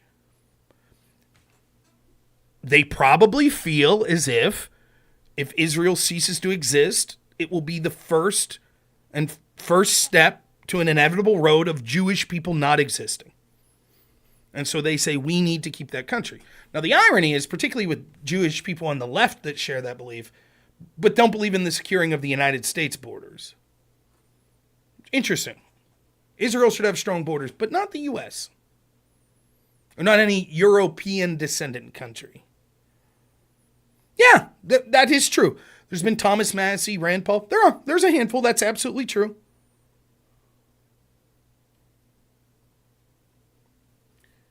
Now, let me defend someone at the Daily Wire. So Matt Walsh puts out there today, and Jeremy Boring kept talking about Matt Walsh's position on Israel is remarkably, based on my limited reading of it, remarkably similar to mine, which is I don't give a shit. Matt Walsh is like, I focus on cultural issues in the United States. I don't really weigh in much on foreign policy. But to the extent that I do, my argument is we should stop getting involved in all of this shit. Stop funding it, stop getting involved. Not our business. That's basically my opinion. And still, people were like, oh, Matt Walsh, Zionist. And he's like, how does that make me a Zionist? And they're like, well, because you won't stick up for Candace Owen, or you won't criticize Ben Shapiro, or you won't criticize Israel. Maybe Matt Walsh is a shitbird. But from that statement, I don't think that makes him a Zionist. Because, well, you should criticize Ben Shapiro. He's basically saying, I don't give a shit about that issue. Right? And so he kind of re-explains his position. And then one of the big Groyper accounts was like, well, then fair enough, then bring Nick Fuentes on to talk about it. But he already made the argument, like, I don't give a shit. So why am I now obligated to bring on a guest to talk about it when I just told you I don't give a shit?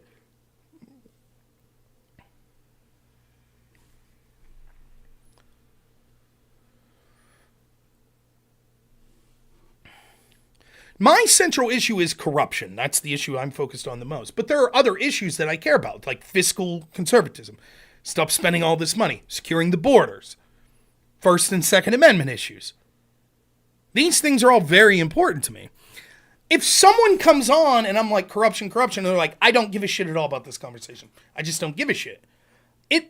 I find it irksome because I think I could draw a clear line to why all of the other issues are secondary, because if we have corruption, it doesn't matter if you could outline a very important case for why the government shouldn't have control over AI. And that's your big issue, because if it's corrupt, then it doesn't matter what sort of case you outline, because they're not going to listen to you. But fair enough. That doesn't mean that I'm unwilling to hear what that person's saying on that topic.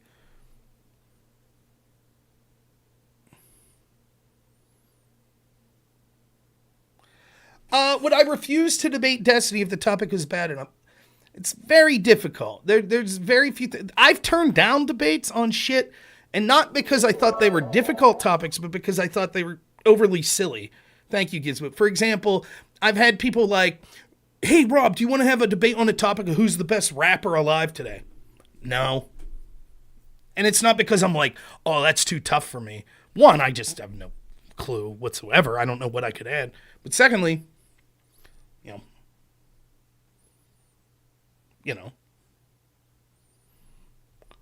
flat earth debates. I've had several. I'm like, I could do it, but I don't understand the relevance. One time I was on a panel. Remember I was on that panel? It was one of the only times me and Destiny ever agreed in a panel. It was that progressive brat chick.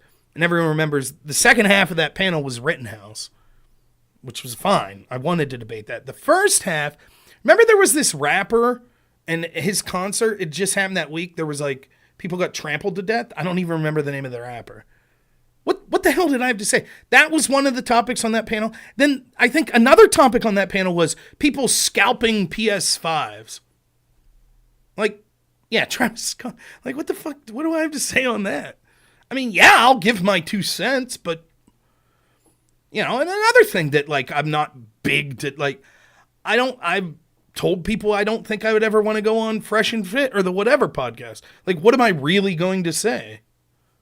Like, I don't know. It's not my brand to sit there and shit on the OnlyFans girl. I'd be like, hey, I think you shouldn't do this. I think it's a mistake. I think you'll regret it later in life.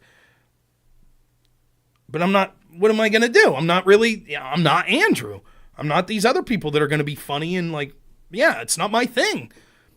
Now, if someone said, can you come on and debate this? I guess I could.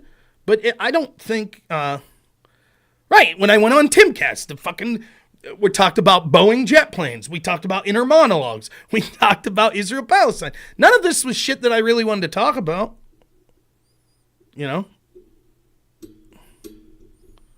So, I can't imagine what the topic would be with Destiny. Like, if Destiny was like, hey, Rob, I really want you to come on and debate red pill shit, I'd be like, I don't know how much we'll disagree. I'll just be like, I don't know. I don't really follow the Tates. I don't really follow the red pill people. I'm sure they say dumb shit.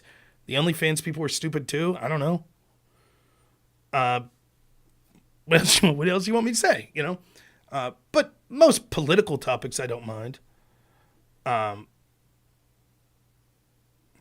it's not everyone's cup of tea, Vast Capybara. I don't like the whatever stuff at all. Not my cup of tea. But everybody likes different stuff. I'm not here. I've said this for years, and I think I'm one of the. I get on even people that don't like me. I think if you go back and watch what I say, I've never begrudged people an audience at all. There are people that I think are objectively worse than me at politics on almost every way that have far bigger channels than me, primarily because they're left wing. But that's okay. It's fine. They found an audience, and that's perfectly fine. I don't begrudge that at all. And here's the thing, right? We could say whatever we want. One of the reasons that you see so many big political streamers all of a sudden get into drama and shit is because that's easy content. It's easy. Red pill shit is easy.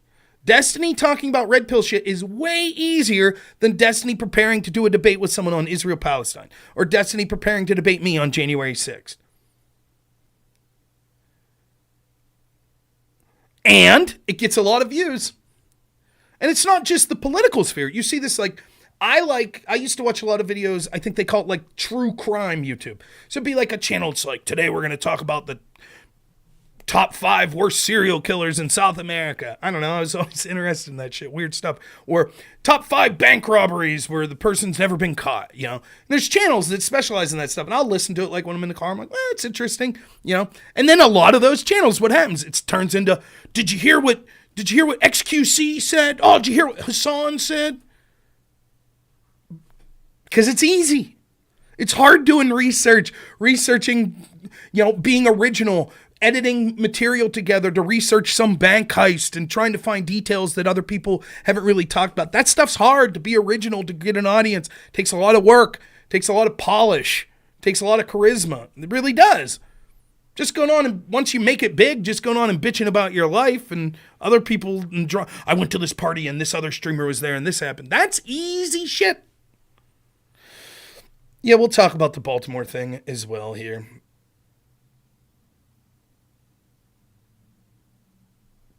Yeah, Vita, I don't disagree. Like, I think Turning Point, Daily Wire, PragerU, they're not perfect. I'm going to go further. I'm going to say something that people might think I'm nuts. I think there's a space for Nick Fuentes and the Groypers. I think they shoot themselves in the foot, particularly Nick. Nick reminds me of, and again, I know very little about Nick, right? But he reminds me of when I was in debate, you would, and he'll take offense to this, and I don't mean it this way. I'll explain how I mean. There were these radical racial activists in debate. And the way debate works is this. You have your novice teams, that your new teams are getting into it, then JV, and then your open teams.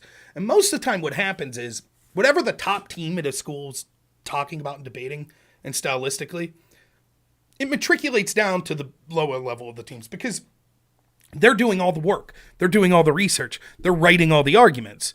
And so when they coach the younger people or the teams that aren't as good, that's what they're going to coach. You don't have time to write all this shit for yourself and for your coach to write all this stuff for you up here and then to write completely new stuff for the people. It doesn't really happen.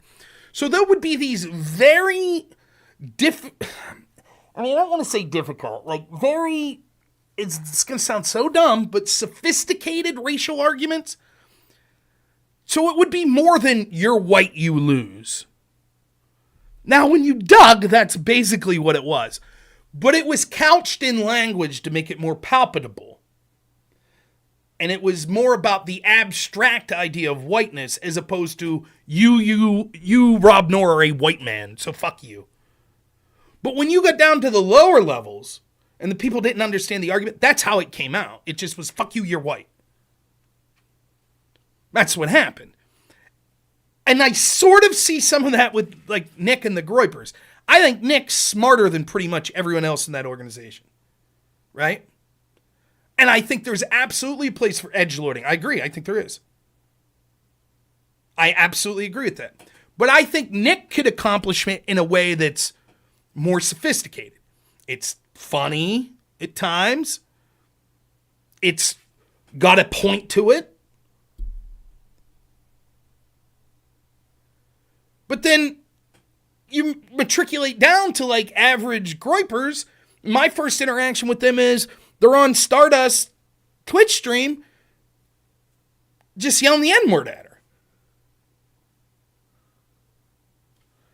And it's not funny. It's not only, I don't even mind. It's not like I'm like, oh, I'm so offended. It's like, it's not funny. You're just,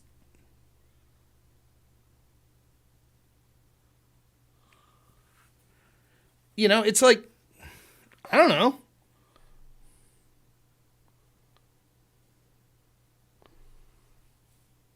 Right.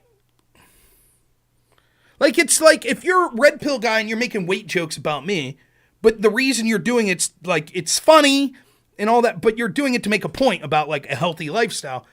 That's different than just some guy that doesn't understand. It's like, yeah, fat folk. Blah, blah, blah. It's like,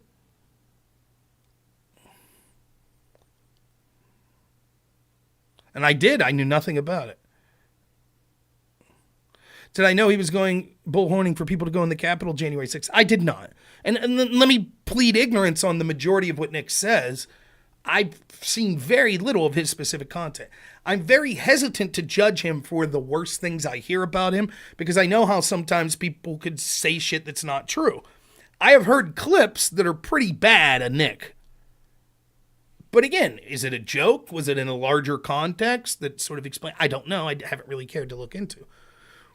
But could he be a Fed? He absolutely could be. But is there a space for someone who maybe has a racial axe to grind, but's using humor and sort of an abrasive personality to do it, who's a younger person, sure. By the way, the same's true on the opposite side. Same's true of like black people that want to make points about the black community, that want to use humor. You could argue that a lot of Dave Chappelle's comedy was racist against white people. Okay. It was funny. Helped prove a point that he was making.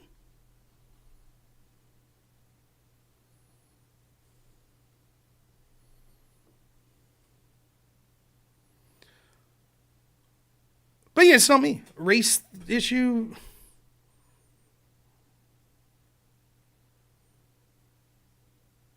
That's true. He was Clayton Bigsby, wasn't that his name? So I don't give a shit. I'm not here clutching pearls. I don't give a shit.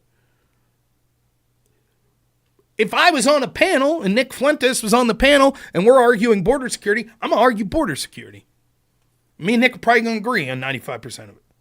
If we start talking about how the Jews are all evil people or some shit, I'm going to be like, I don't agree with that. I think it's fucked up. But if he wants to make the point, like, a lot of organizations seem to have a pro-Israel influence, and there are a lot of people that are Zionist in the sense they give their priorities to Israel first and foremost, that are directing sort of movements that claim to be about America first. I'll hear them out.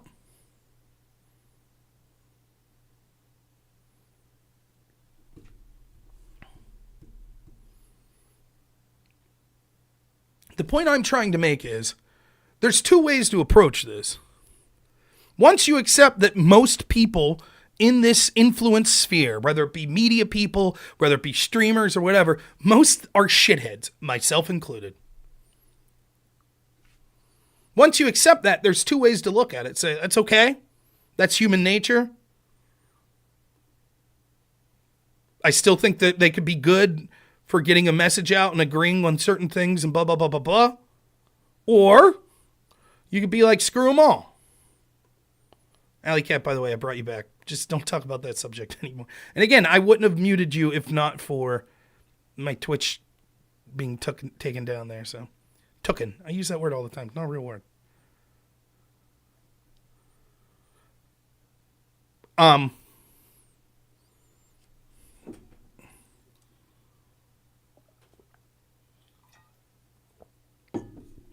like John Burke, friend of mine. Batshit crazy when it comes to, I'm not going to support Trump. I think Counterpoints is a good guy. I think he's a good family guy. Batshit crazy when it comes to working for a Democratic PAC. I'm going to call him out in that debate. Don't worry. I am going to call him out.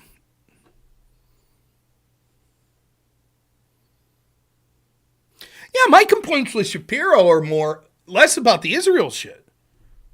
But, you know, for me, I listened to Ben Shapiro a lot back in the day. I remember talking to Aftershock years ago about this, like 2019. Like, Shapiro's on there. I remember he went on Joe Rogan's show. He's like talking about Russiagate. Oh, you know, all these people in Trump's orbit are saying that, this was corrupt, that this investigation was corrupt, but don't attribute to corruption what you could attribute to stupidity. Yeah, how the fuck's that look now, Ben Shapiro? Way to be the last person to cross the finish line on that shit. Actual Justice Warrior seems like a decent guy, yeah.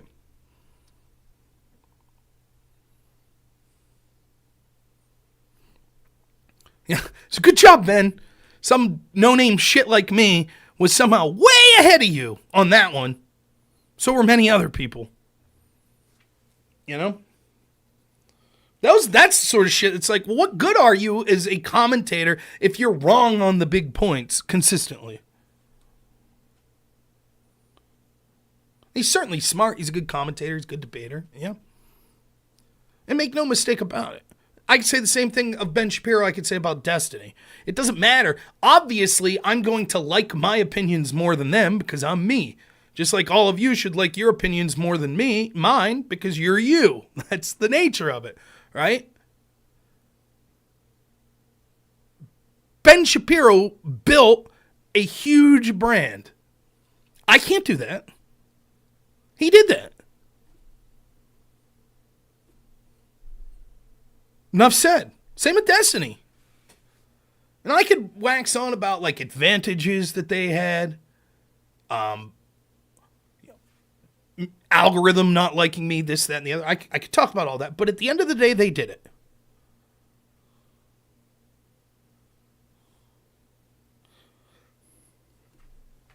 So, I mean, that's it. The politics suck. The influencers, look, is Steven Crowder a piece of shit? He may be. We'll see. Sounds bad. If he breaks his story that I think is really important, am I willing to listen? Yeah. It's just the truth.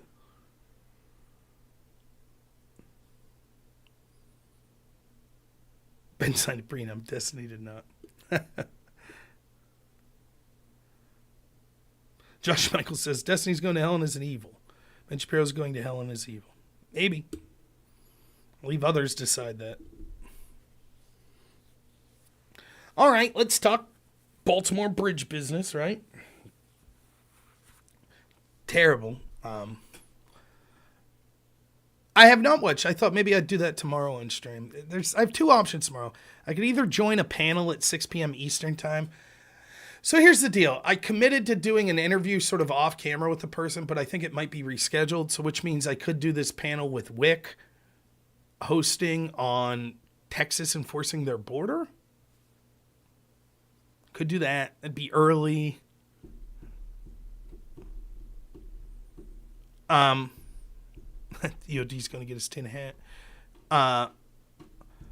Or I could just do my normal scheduled 8 p.m. time and look at the Destiny Peterson debate. If I do the Destiny Peterson debate, it will not be streamed on Twitch because you can't stream anything with Destiny on Twitch. So, by the way, with Destiny interviewing more mainstream people and being on debates with more mainstream people, does anyone think that Twitch might relent and let him back on the platform? If I was him, I'd say kiss my ass, but just wondering, right? If he's going to be on Piers Morgan, maybe Twitch would say, okay, we could let this guy on here.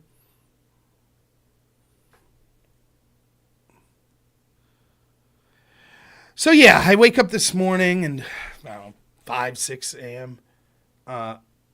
And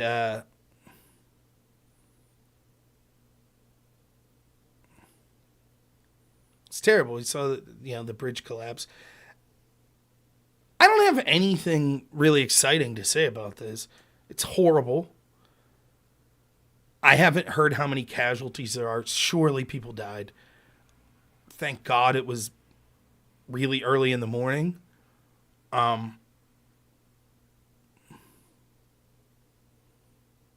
is that true? Yes, he farted. Okay.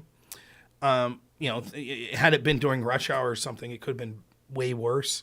So, I mean, I guess thank God for that small blessing. But, what a horrible way to go. Rather being on that ship or especially on the bridge. Just imagine the nightmare of just driving to work or something that early in the morning. And terrible, terrible, terrible, terrible. And then, people are going to say, what happened? Which you have every right to say that. I'll give my opinion first. It was probably an accident. The footage I see, it looks like the lights go out on the ship twice. The best explanation I heard, it makes a sharp turn. What I heard was probably what happened was once the power went out, they weren't able to have like engine control and rudder control. And so what they probably did was deploy the anchor. And unfortunately, the anchor, probably the way it deployed, caused a sharp turn. And they weren't able to get the power back on quick enough to avoid. That sounds believable to me. But I am a complete novice and layman, so take that for what it's worth. But it probably was an accident, is the most likely scenario. It was racism, Buttigieg told us, yeah. But, two things to say. One, I don't begrudge anyone with coming up with any theory. It's still the official theory of our government that Jeffrey Epstein killed himself, who should have been the most protected prisoner in the world, killed himself while 2 guards fell asleep, while 2 cameras malfunctioned, killed himself in a way that was almost impossible to do. That's an official explanation. So if that's going to be the low caliber of our official explanations, I don't begrudge anyone coming up with any theory they want. All of the crazy theories you're hearing now are the result of a government and institutions that do not deserve our trust. That doesn't mean that they're always lying. Doesn't mean that. But they no longer deserve our trust. Period. Yeah, there's claims that there was a movie called like Leave This World Behind where there was a ship, cargo ship that caused a wreck.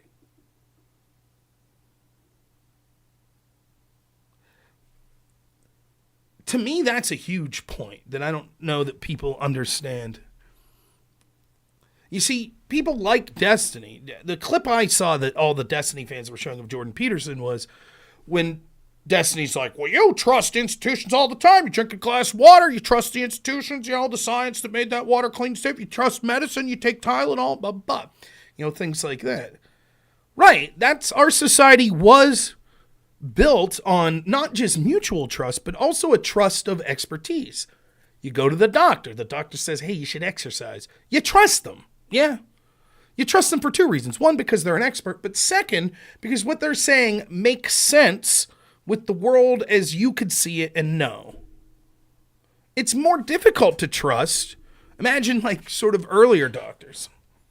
You go in with a cough, they're like, eat this mold. What? Trust us. That's more of a blind trust because it seems ridiculous. What? Yeah, penicillin.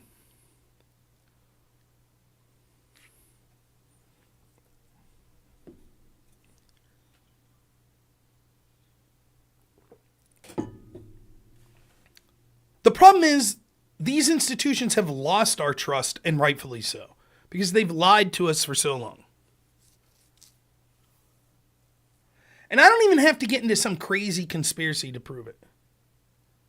For example, the official explanation from our scientific community at the beginning of COVID was, don't get masks, they don't help. That's what they said. Then 2 weeks later, they changed and said, no, you need to get masks. Why the change? Does anyone remember? This happened.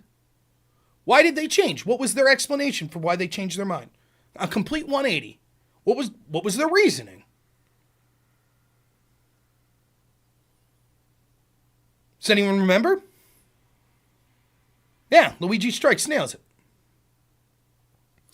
Because they had to lie to you because they were afraid you would go out and buy all the masks for yourself. Then medical people wouldn't be able to get them.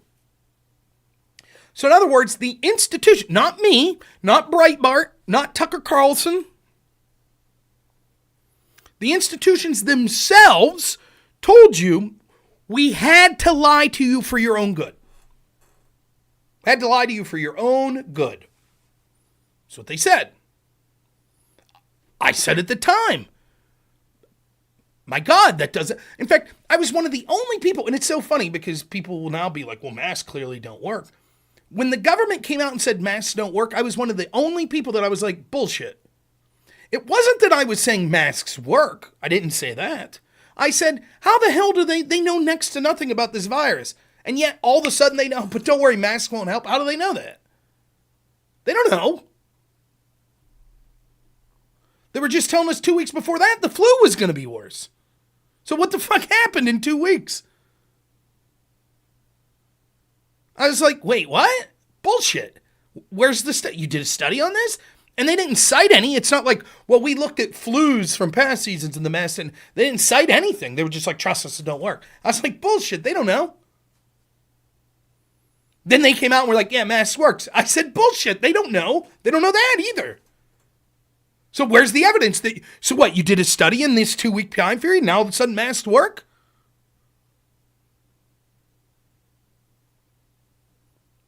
But the important point in all this was they admitted that they lied to you for your own good. So why would I ever believe? Because here's something I do know.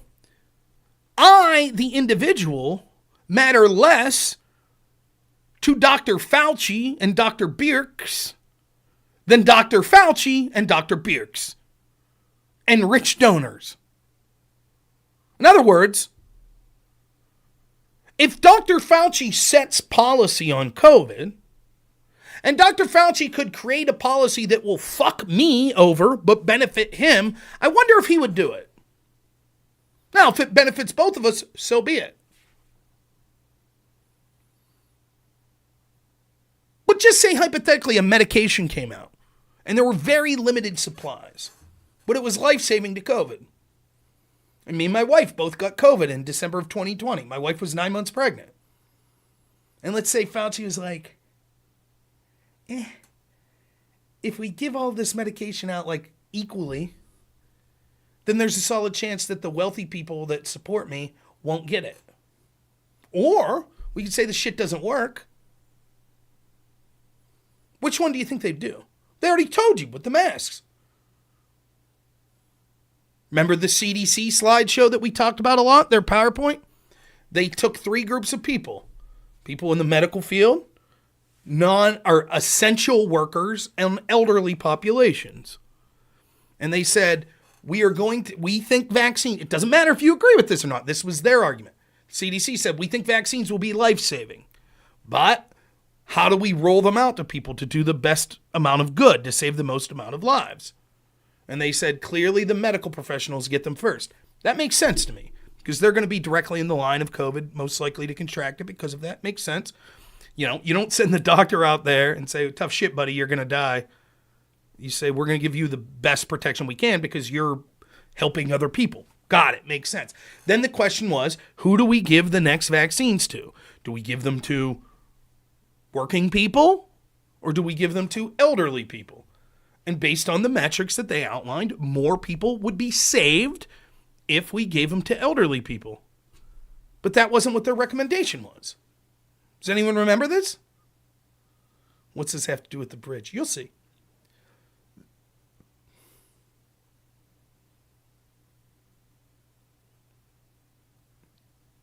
Because there were more people of color in the working group than there were in the elderly group. So in other words, fuck them white people. That's it. That's officially from the CDC's guidance. Yeah, more people will die because we're giving it to this group, but there's more people of color in that group. The irony, of course, as I showed in multiple streams, it would actually mean more people of color would die as well. Because if you were a 30-year-old working at McDonald's and you contracted COVID, your chances of dying were slim to none. But if you're an 85-year-old, your chance was much higher. So even if 10% of the 85-year-olds would have been black, but 20% of the working people would have been black, most of that 20% of the working people wouldn't die. But those 10% elderly, many of them would die. And then the black point is, how does it apply to, why should anyone trust these institutions anymore? Why should you trust the medical field? Why should you try the FBI? Trust the FBI that have lied to you over and over. Why should you trust them? When they come out 4 hours after the bridge collapse or whatever, 8, whatever, and they're like, yeah, we looked into it, there's no terrorism. Do you believe them? Why would you? They've already admitted they'll lie to you for your own good. What if an incident happened and they said, well, shit, we're afraid if we tell the American people it'll scare the shit out of them and they'll be afraid to go out and commerce and blah, blah, blah, blah, blah, and then it'll stop the economy, so we're not going to tell them. What if they're just corrupt fuckheads and they're just trying to help Biden win and hurt Trump? All of that's possible. Certainly all possible. The point I'm trying to make is I don't blame you. I don't blame Alex Jones. I don't blame Cat Turd, who I saw weighed in. I don't blame Andrew Tate. Anyone who wants to weigh in with whatever their theory is, go right ahead.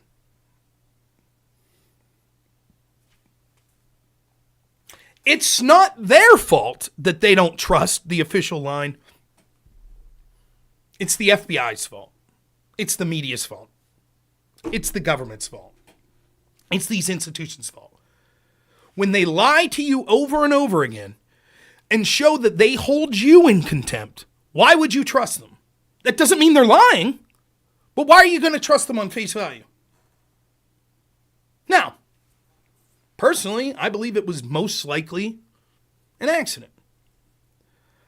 I try not to weigh in on potential theories unless I have reason to believe one of these theories. So you're not going to see me saying, actually, I think it was an EMP that shut this off. And not going to hear me weigh in like it. But I don't begrudge the people that do. And I think it's funny because then you have this other class of people that are like, oh, man, if you tuned into X today, if you tune into X, how about all this crazy shit you'd see that Russians did it, or that an EMP did it, or aliens did it? Well, if you tuned into the mainstream media, you'd still think that Joe Biden bombed a people in a group called ISIS-K after he relied on the Taliban to provide security for our troops that ended up then being killed by ISIS. If you just relied on the New York Times, that's what you would believe. If you were just relied on CNN, that's what you'd believe. But because of social media places like X, we found out the truth.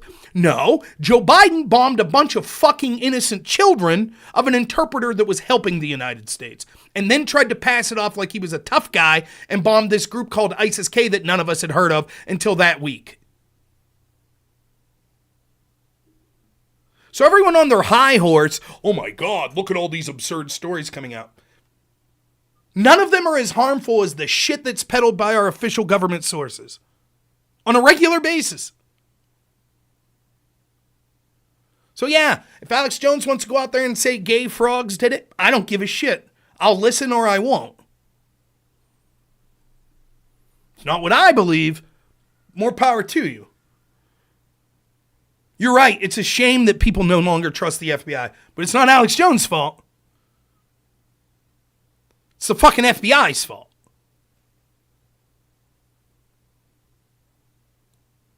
Yeah, Aurelian, that's honestly one of the things I think gets lost. I actually think this shit happens more than we know. It just, maybe not in the scale. This is clearly not just visible because of social media, but the scale of it, that it's such, I think it's the third largest trust bridge in the United States. I mean, just the scale, even if this was pre-social media, if like this happened in 1986, it would have been national news. But this shit happens. It does. It's just true.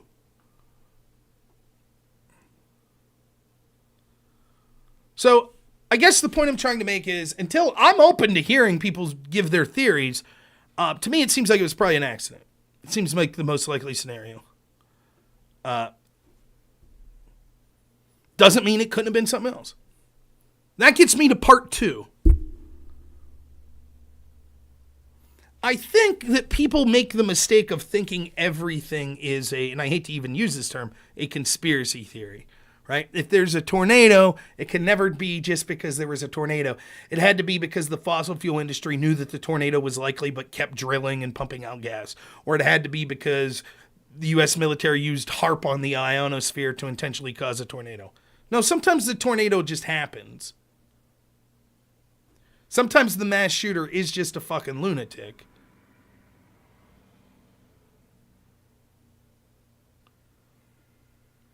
But, make no mistake, the people that really run this country, they don't have to set up every situation, but they're damn well going to exploit every situation. So let's just say hypothetically, this was a terrorist. Let's say it was ISIS. Okay? I'll guarantee, and it was. We could see in a crystal ball. It wasn't the U.S., wasn't an inside job, wasn't the FBI. Legitimately, ISIS took over this boat and did this. I don't think that's likely at all. But hypothetically, let's say we find that out. I'll guarantee our U.S. military intel agencies, Biden administration, would use that as an excuse to obtain more power for themselves at the detriment of the average citizen of this country. Guaranteed. Just like with the Patriot Act. Just like with COVID and the huge siphoning of wealth from the poor and working class to the upper class. That's what they do.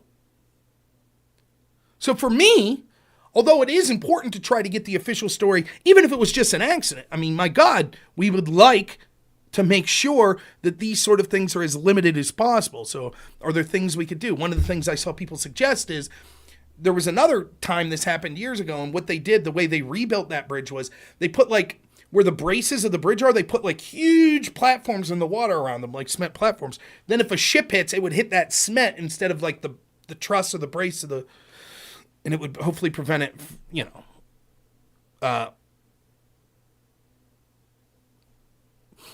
So I have no problem with getting to the actual bottom, whether it be an accident, incompetence, whatever. Of course, terror attack, of course, all those conversations are fine. I don't really have anything to add to it at this point. But to me, an equally important conversation is, how will this be exploited? How will it be exploited? And it will be. Yeah, John, that can absolutely be the case. It could be DEI. It could be that we've lowered the standards of people like ship captains to the point now where these things are going to be, I talked about it in Tim Pool's show. Over an amount of time, we will see more things like this. Maybe not boats wrecking into, but you'll see more human error if we lower the standards of the people for these jobs. If you used to have to pass a certain test to be an air traffic controller and we say, no, that's racist, now we need to lower the standards, you're probably going to see more accidents coming from that line of work.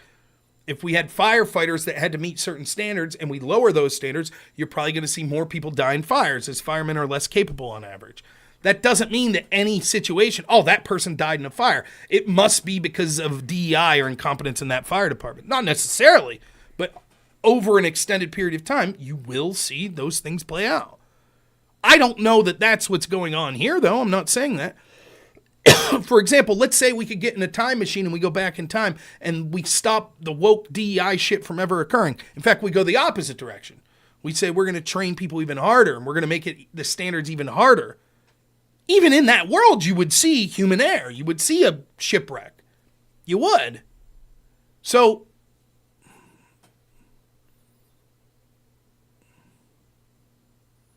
yeah, that's true, Aurelian. So it could be a combination of things.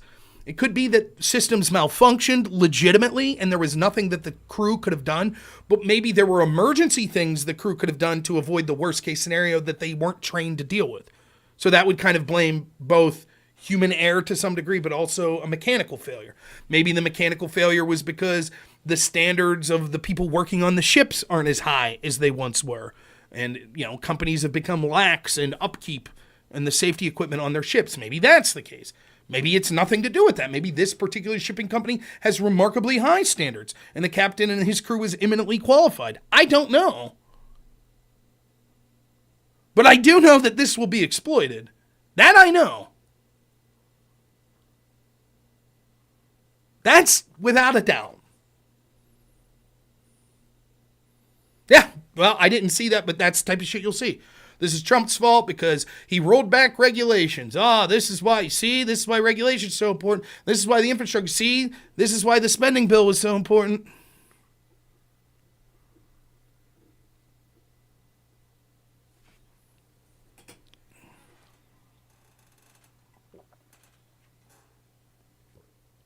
But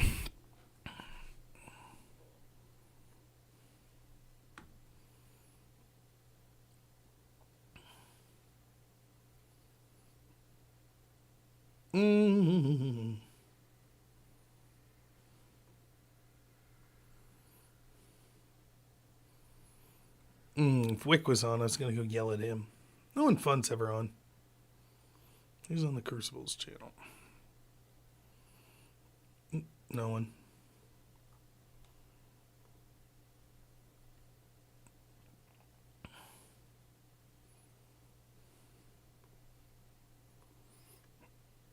Tough show today, man. Yelling at Alley Cat, who's been a fan of the show for a long time.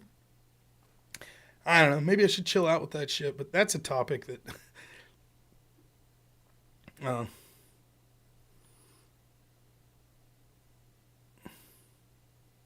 Who's NSE? I don't know who that is, John. I saw you mention them earlier.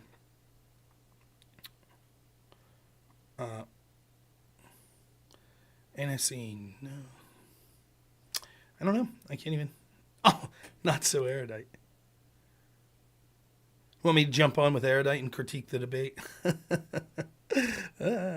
Movies that I've seen lately. Jeez, not many. Recent movies. Unfortunately, but fortunately, Most of the stuff I watch now is like kid stuff. So I watched Angry Birds with my son today, but we've seen that several times. I watched someone called like Back to the Outback, another animated movie. I watched that the other day. I haven't seen Dune. I would like to see both of the Dune movies. I haven't even seen John Wick 4. That was the last one I was excited. Yeah, Dune looked good. I think I would like it. It doesn't have Sting in it, though, like the old Dune movie. But yeah, being dad. That's what I do. It's hard to find time between streaming, working, and hanging out with family. I'm now committed to, my son really loves the library. We went to the library again today, so I'm really going to try 3 times a week to get him out to the library for at least 2 hours. He's not so into books yet. He's more into playing with the toys there. So, but we're eking into the books. So, yeah. I guess the other thing I didn't talk about, there's a lot because I haven't streamed, this Russia attack. Very similar things to say to the shipwreck here. Who the fuck knows if Ukraine or the United States was behind it or not? 2 things could be true simultaneously. Could have been that these people are legitimately what we're being told, that they were like, what, Turkmenistan? Maybe they were just like, dude, here's $500,000. Go do this. Who paid them? That'd be the question, right? Could have been ISIS. Could have been the United States. Could have been Ukraine. Who the fuck knows? But I'll bet Russia's going to say whatever benefits them. They're going to say it was the West. And I'll guarantee the West is going to say it wasn't us. Right? Like, one of the mistakes that I see people make is they correctly point out the corruption of our institutions and then act like no other institutions that are in the world against those could also be corrupt. That's not true. Like, the Russians are propagandizing as well, right? Of course.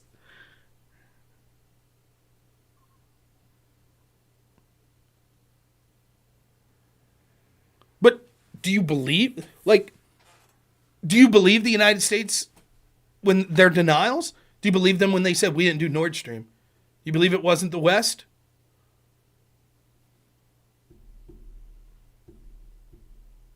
How about in more analogous situations? It sounds very familiar to Russia in the 70s saying the United States is arming the Mujahideen to attack Soviet interests.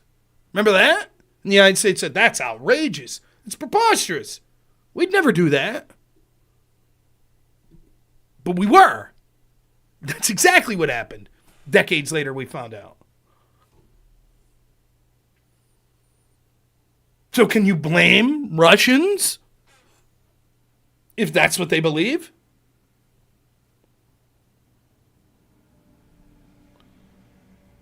Now, there's an argument to be had. It doesn't matter. The United States could have done everything right for the past 200 years. And still, if we're in conflict with a country, even if we're completely on the right side of it, that country is going to lie and say, no, they're doing bad shit, and their people will believe it. And that's probably true. But we don't exist in that hypothetical reality. We exist in a reality where it's common knowledge that the United States has done this shit over and over again. Financed terrorists to commit attacks. They've done it to Russia and the Soviet Union. United Fruit, right. So it makes it easier for the people of Russia to believe that. Where do we end up if tomorrow Russia escalates and they drop massive bombs on Kiev? Then where are we? And they say, we did this because we know Ukraine was behind the terror attack. Now where are we? It doesn't matter if you're like, that's horseshit. Russia's just saying that as an excuse. You're probably right. Or if you're like, yeah, probably the United States and Ukraine facilitated this attack in some way. Could be. Does it matter at that point? Right, Russia's bombing Ukraine because they're in a war. What happens if they use a nuclear weapon? What happens if they use terrorists similarly? send terrorists into a shopping mall to execute women and children? What happens if they attack a U.S. interest or a European country that's not Ukraine? And they say that's because we have proof that you financed terrorists killing our citizens.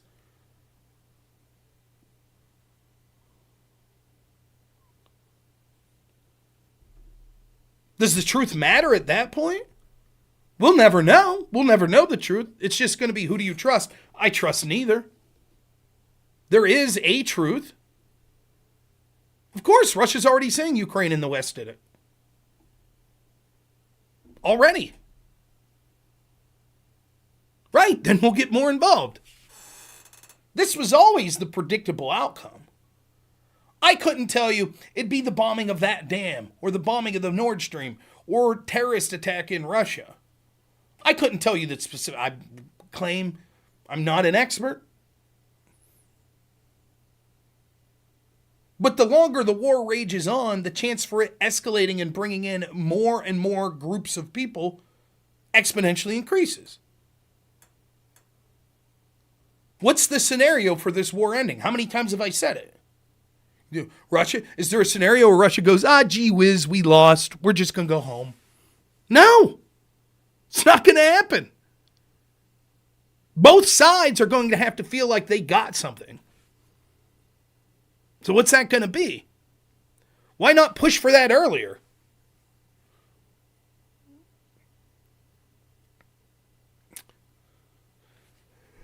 My belief, Fast Capybara, is what's being said is these people may have been in the employ of ISIS, but they were attempting to flee to Ukraine, and they believe Ukraine was both logistically and financially helping these terrorists. Whether or not they are saying that these terrorists are not part of ISIS, I am unaware. But they are making the argument that Ukraine was logistically involved.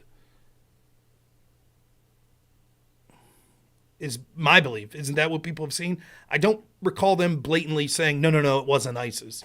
I don't think they said that.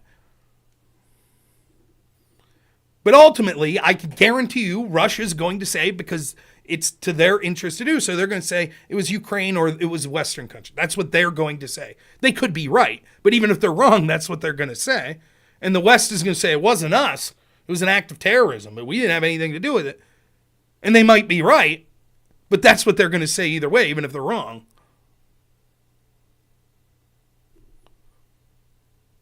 But the chances of escalation increase now, which I don't want to see for the people of Russia, for the people of Ukraine, for the people in Europe, for the people in the United States. I don't want to see that war, which is why I've wanted a peaceful resolution as soon as possible. I doubt we'll ever get the full story. What are the chances of it?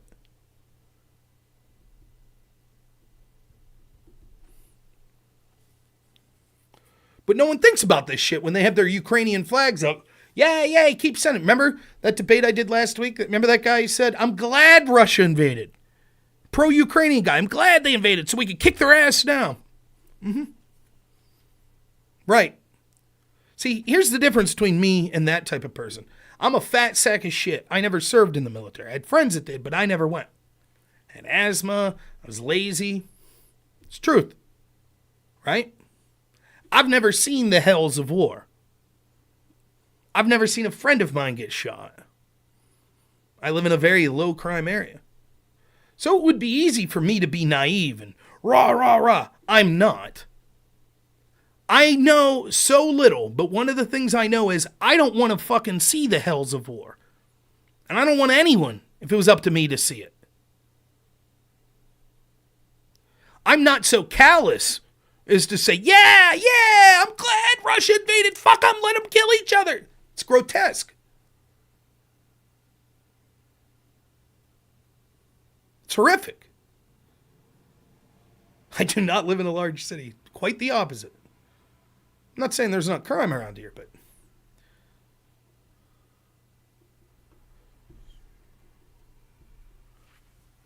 we're talking about nuclear-armed superpowers getting closer to direct conflict.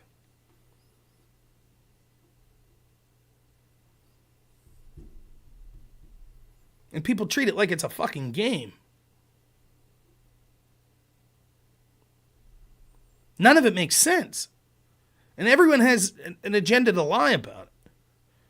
Now, I'm not some hippie that's like, hey man, can we just all get around a drum circle? I understand how shit works. It's not that simple.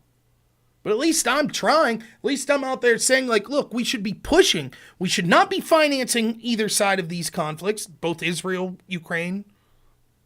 Instead, we should be trying to broker a peace deal.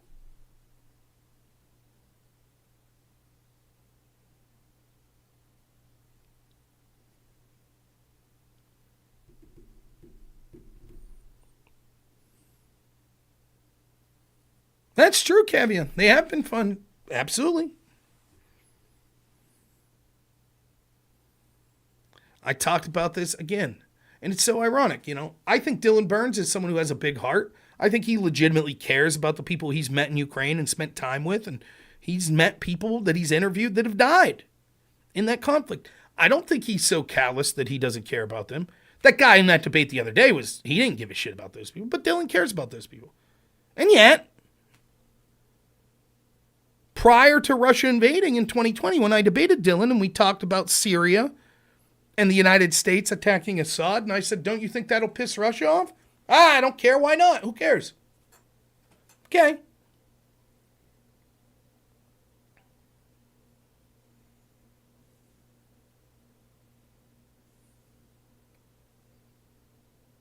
How'd that work out?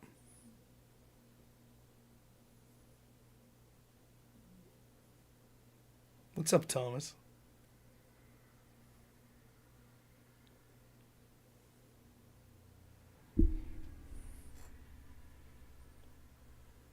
But yeah, it was a crazy situation. Again, I don't have anything to add. It would be nice if we had institutions in this country we could trust, wouldn't it? Wouldn't it be nice if you could trust your intel agencies? You'd say, oh, okay, well, they said it wasn't us. It was ISIS.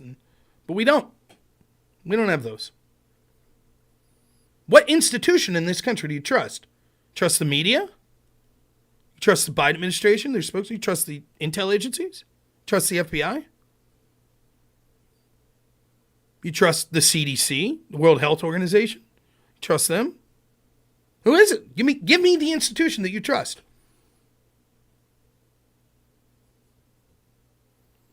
There are small parts within institutions that I trust, particularly the post office. You trust them? A lot of stories about mail-in ballots from specific districts, accusations of postal workers making sure ballots disappeared. If I had to choose to vote between Biden and Haley, who would I choose? It's difficult because both would basically have identical policies because neither of them would actually run their administration for different reasons. Haley, much like Kamala Harris, is a chameleon that will say and do whatever and happy to just be the front person. Biden, because he literally is basically a vegetable. If I had to choose between those two, clearly I would vote neither. But I would say what would be best for the country would be Joe Biden because his clear dementia and incompetence may have a better chance of signifying to the American people that radical changes need to happen in the way that we have this two-party system. So I guess I would go with that. Whereas Nikki Haley could just go out and be her stupid self and maybe get away with it for 4 years.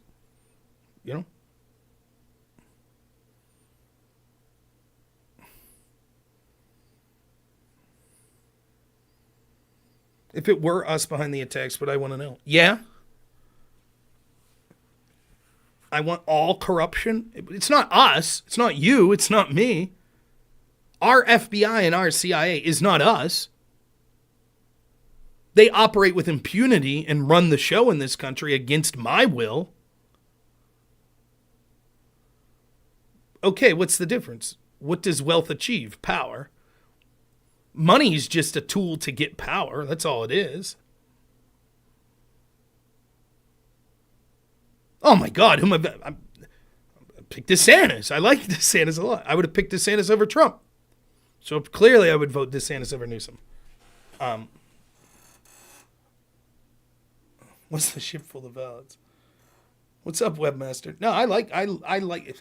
I know I give DeSantis people shit, the ones online that are like, well, DeSantis or Ron Paul. I prefer Ron Paul, but for just age reasons, I would say DeSantis over Ron Paul at this point. DeSantis, the don't talk shit about Israel guy, you think Trump would stop funding to Israel? We'll see. I bet not. We'll see.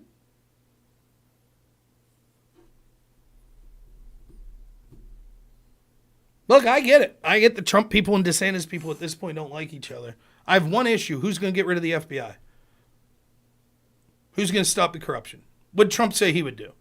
Trump said, DeSantis said, we're going to move the FBI out of DC. Okay, that might do something. Trump said, big mistake. Build them a new building in DC. Does that sound like a guy? Does that sound like Trump's geared up to take on the FBI? We'll get back at those bastards. Let's build them a great new building right there in DC. Vivek said, let's end the FBI. Who do you think my first choice was? Pretty simple.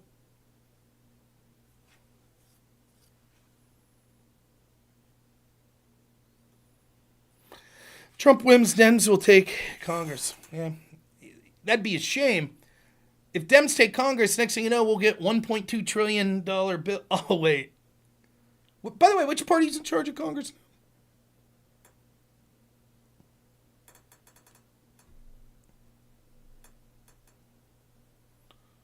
Yeah, Imaginary. All right. I use an Apple only because my wife did, and I'm such a technological illiterate. It was just easier to have the same phone as her when I'm trying to do stuff. So I was Android until I started dating my wife, and now I'm Apple. Also, the Android I had, when I got it years ago, I told the woman I didn't do anything. Like, I guess I'd surf the web or go to YouTube. That was it. I wasn't streaming with my phone or anything. And so we're like at the mall, and the woman's like, what are you looking for in a phone? And I was like, well, I drive a lot for work, so I'm hoping just for a phone with a big battery life. This fucking Android that I had, I forget what it was called, it would die in like an hour and a half from like the day I got it. Which was the one thing I said I wanted. You know? But the lady got a cell, so...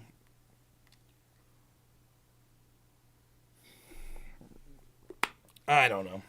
It was a weird 5 days, though, not streaming. I had a great time with my son, though.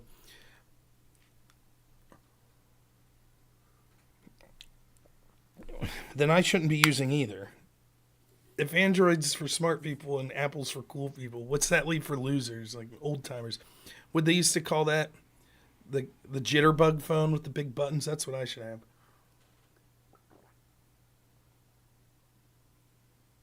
Wasn't supposed to be used. BlackBerry, that's what I get.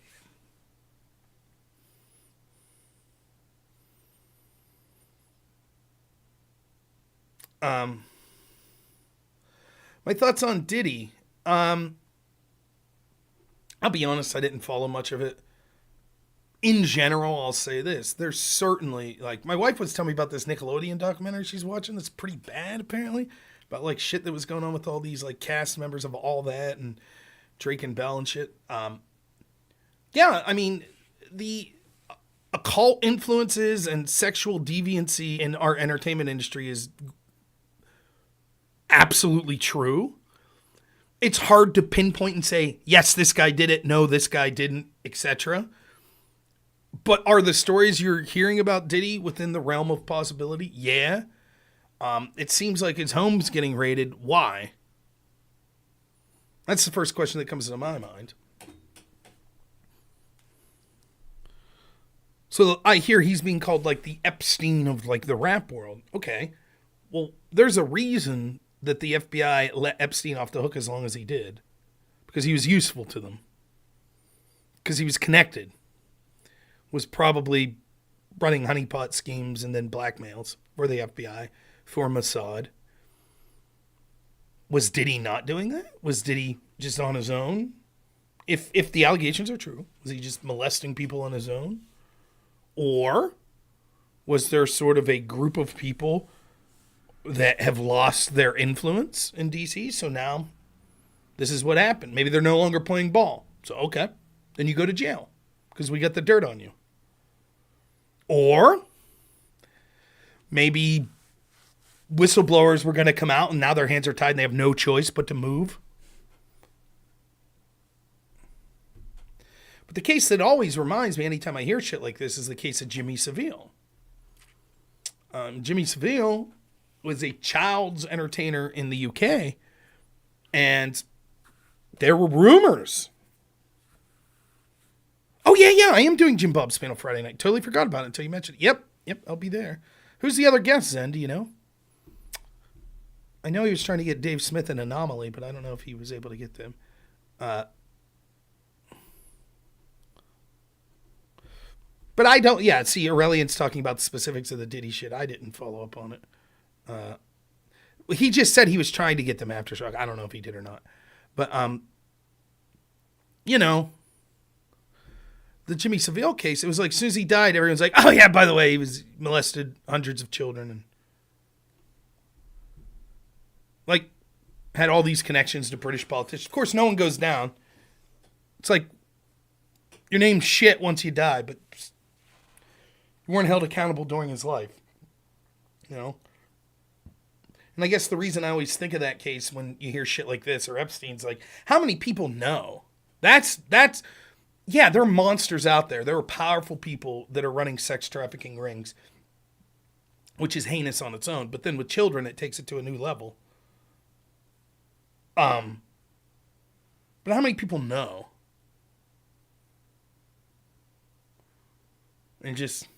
Or think they know? Now, I'll admit, with law enforcement, it's one thing. They can't just kick in your door because they think they know. But what about the media? Isn't it odd? Their lack of curiosity on these powerful people doing this shit. I saw that they did this story on this, like, I forget what his name is. Has anyone seen? There was a big story on X today. So there's this, like, sort of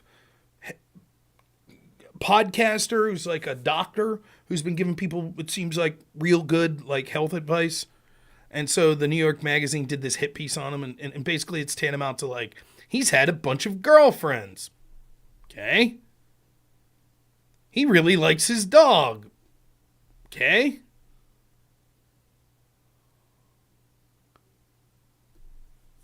That's it. That's big. No exposés on Dr. Fauci.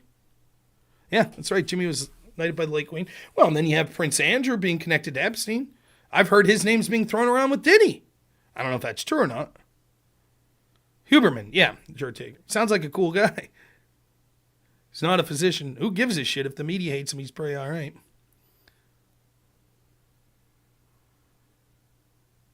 You remember there was that clip that went viral and it was like some woman at CBS and she was bitching after Ronan Farrow came out with the Weinstein story and she was like, I had this interview and blah, blah, blah, and they wouldn't let me run it. Remember, like the cameras weren't supposed to be on, but it... That's the truth. So many of these media people know, but, well...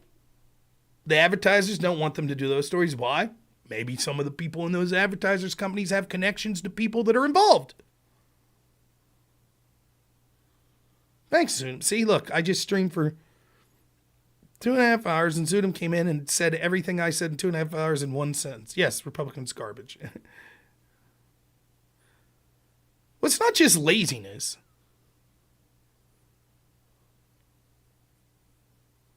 That's certainly a big part of it. They just do what they're told. Their job is not to hold truth to power. It's to bury the truth for the powerful. That's their job.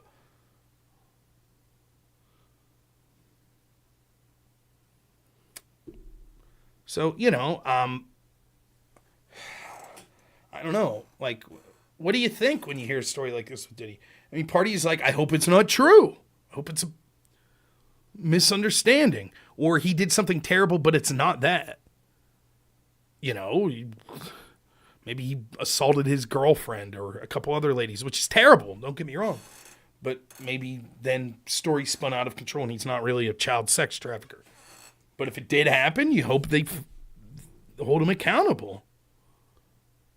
And then you hope that everyone that was involved, because if it's a sex trafficking, that means there were more people than him. You hope that he flips and it brings down everyone accountable.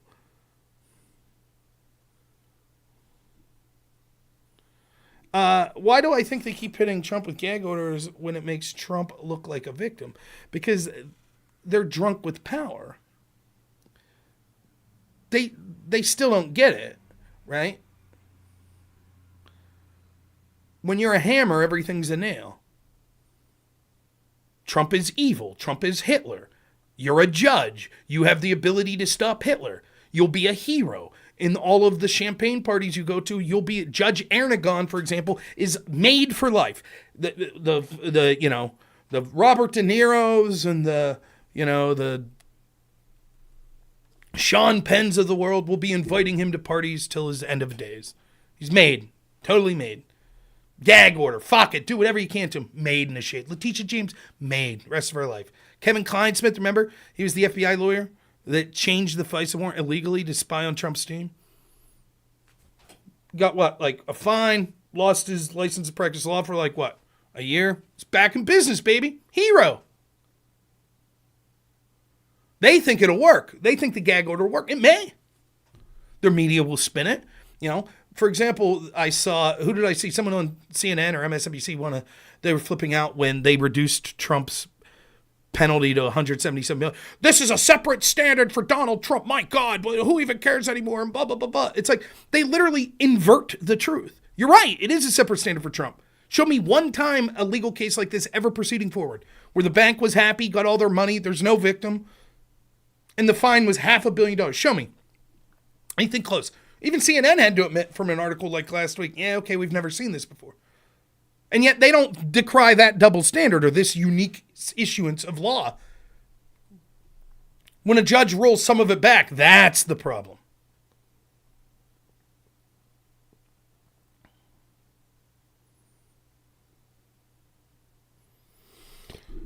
Zuzadem says we should have a third party that's America first without all the dog whistles.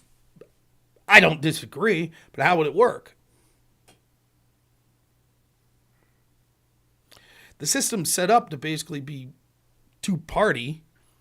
There's so many advantages to the two-party system, right? So the question you have to ask, like as a populist, is there a better potential for me to operate within the Republican Party to get people to push an agenda that I want, or to go third party? Right now, it would be to go third party. Is it always going to be that way? No, maybe things change 20, 30 years from now. But right now, there's just no hope for a national level third party. There's just not. Yes, Trump could not win if he wasn't a Republican. That's absolutely true.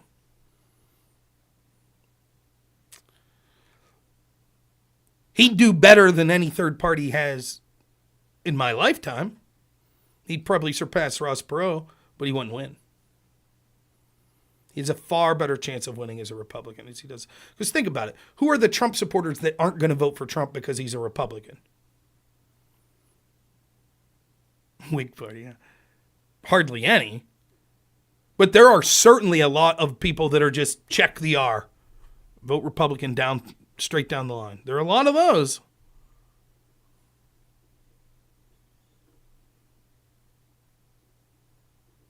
Yeah, the two-party system at this point is pretty entrenched. Your best hope is to operate within them, right? And then, of course, the counter to that is the Uni-party coalesces.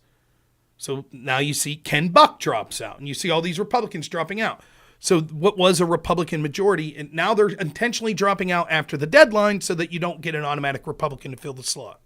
Right. Why? Because the establishment Republican Party would rather see establishment Democrat victories than populist Republican victories.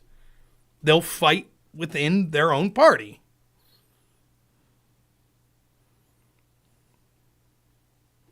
Is it possible to save democracy when it's so entrenched in corruption? I don't see able to fix it from a political standpoint. It would have to have cultural movement first. Like, I'm going to do this debate with Connor Points and Jebtan. What's their argument as conservative Republicans why they won't vote for Trump?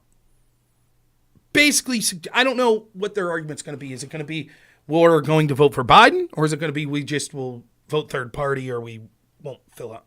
But what's the argument really?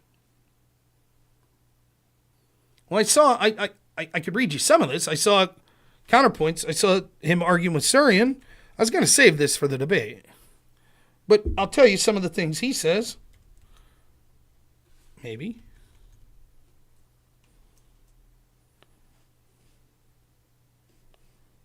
Oh, for green.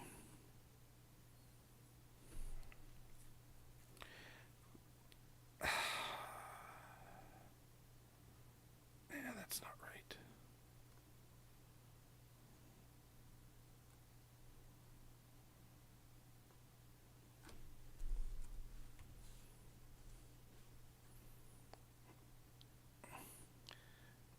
Oh, shit, I can never find.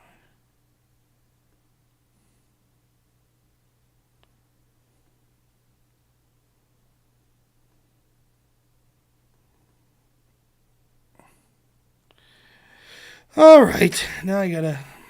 It's hard to find this. Here we go. This is gonna be.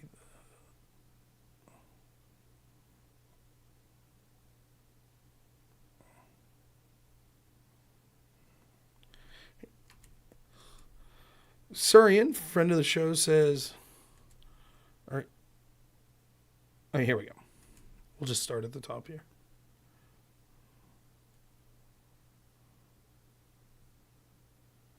You'll give me $500 if I get a six-pack this year. We'll see. Chances are slim, literally, but... All right. So, Connor puts Josiah putting Biden-Harris statement about Trump being bad. Connor says, Orange man bad is a perfectly valid position when the dude, in fact, does suck ass. And Surian says, yeah, better reelect the decrepit old man with dementia who used to shower with his 15-year-old daughter and whose leadership has seen everything become worse, economy, border crime, foreign policy, etc. But Orange man bad, real conservative here. This is what Connor says. Better reelect the decrepit old man with dementia. Does Biden have dementia, or does Trump have dementia? I mean, he certainly had some verbal slips, but I think he's clearly nowhere near what Biden is. Who cheated on his pregnant wife with a porn star. Okay. You don't like his personal foible. Got it. Paid her off with campaign funds. That's one way of looking at it. Another way would be to say that he was extorted. Okay. But okay. So Trump's a bad dude. Slept with some lady and then gave her money to be quiet. And actually, I believe the argument was he didn't use campaign funds. I think that's the problem. Had degenerate drug and sex parties with known pedophiles. When was that? Most people say that Trump doesn't even drink, so I'm unaware of the accusation of him having drug and sex parties. Is he talking about Mar-a-Lago and the fact that Epstein was there once? Is that his argument? Okay. Had defrauded his businesses. Okay, so he's declared bankruptcy and things like that. Notice anything about policy yet? And threw a temper tantrum when he lost resulted in a riot. Notice nothing about policy there. The good conservative is basically like, Trump's an immoral person. Okay. So who's Connor voting for before Trump? Who wasn't immoral? Bush? Mr. Cocaine draft skipper? That's the guy?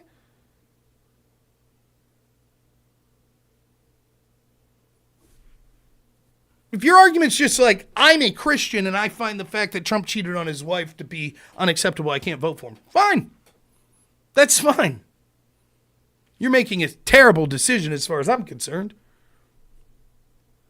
But okay, if that's the extent of your... And I know people like that, by the way. That's true. Mostly elderly people, but...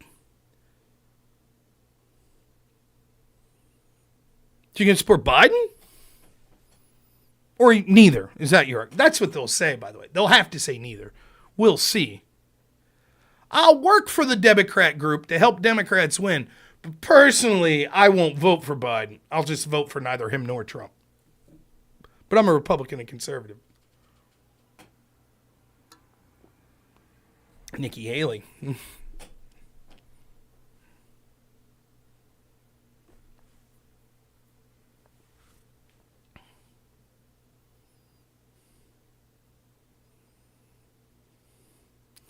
How do you put money in the tip jar? You could do a subscription, Vas Capybara. I honestly forget exactly how it works, but there should be a button down below the chat that has you subscribe.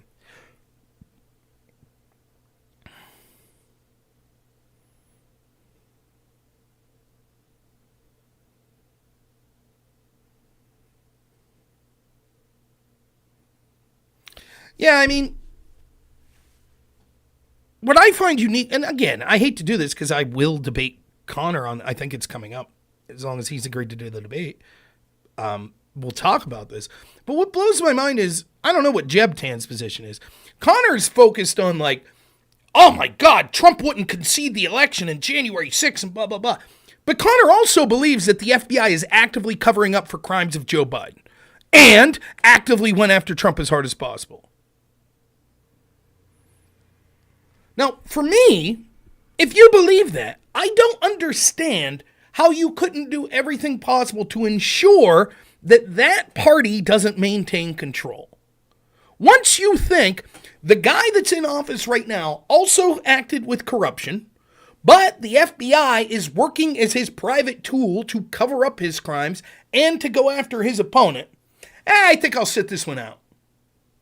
I really don't like that Trump slept with a porn star. Okay.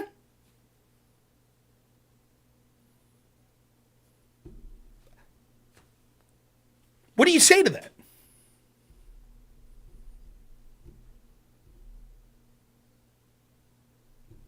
So much of the hatred against Trump is quite literally, I don't like his personality, or I don't like his supporters online. That's the John Burke crew. John Burke crew is like, Dilly Meme Team said some mean shit about me, so fuck Trump. Okay. I'm not going to change your mind. That's fine. You took it personal. No problem.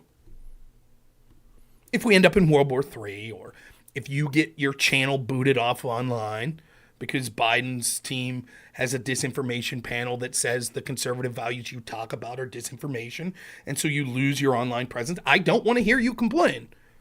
It was worth it so that Dilly Meme Team, you could laugh at him on election night. Ah, cat turd. Ah, your guy lost. I did it. Okay, cool.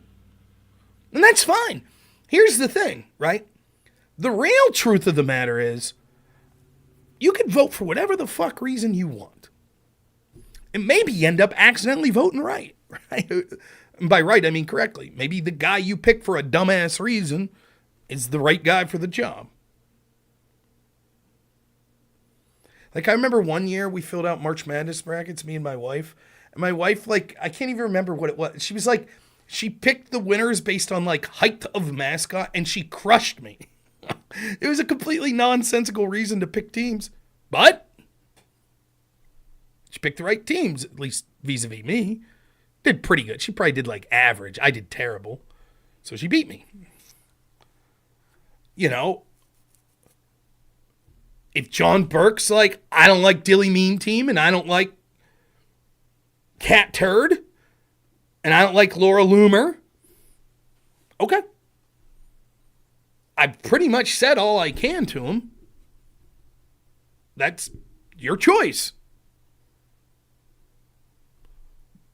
Trump wasn't good in the Second Amendment. Totally agree. So you go with Biden? Okay. I saw that imaginary, man. You know, RFK's pick for vice president, two ways to look at it. If you're a fan of RFK and we're looking for a sensible third option that you thought was sort of moderate, was against sort of corruption of medical institutions, etc. So you're like, you know what, I'll give RFK a chance. Then it'd be very disappointing, particularly if you're right-leaning. He picked Google's founder's ex-wife who funded Gascon and a bunch of Soros DAs that believes in, like, racial justice bullshit. Just garbage, cultural Marxist garbage bullshit millionaire. You'd be like, that's terrible. If you're on the left, you might say, huh. But any support he had on the right, like the DeSantis crew that might say, you know what, I'll vote for RFK. I agree with him more than, they're probably going to be like, oh, yeah, RFK's anti-gun. He's a lefty, yeah. But if you're a Trump supporter,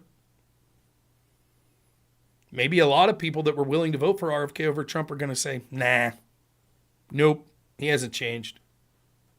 Even though I don't like Trump, I'll stick with him over RFK because look how terrible this pick is. So in that sense, if you want Trump to win, RFK's pick probably did more to drag from Democrats than it did to drag from Republicans. Now, will it ultimately make a difference? Probably not. We've such a long way to go till the election.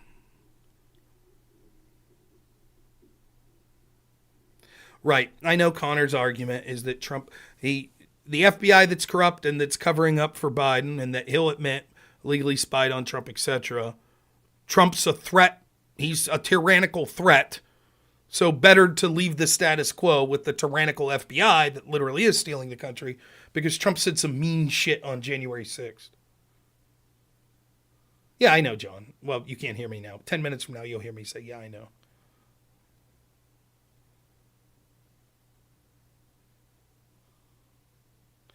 Do I think any of this irritation of Republicans, I'm not quite sure what you mean by that. Iteration? Maybe it's what you mean. Do I think any of this iteration of Republicans can concede anything to Democrats without questioning whether or not they're betraying their party? Nah, probably not. Like what?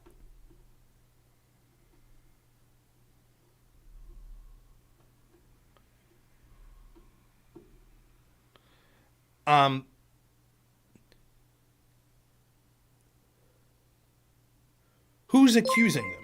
Thank you, Capybara. Appreciate the sub.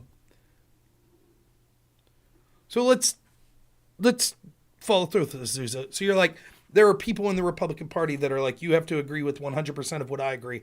And if you ever cross the line to work with Democrats, then you're a sellout to the Republican Party. Yes, that's absolutely true.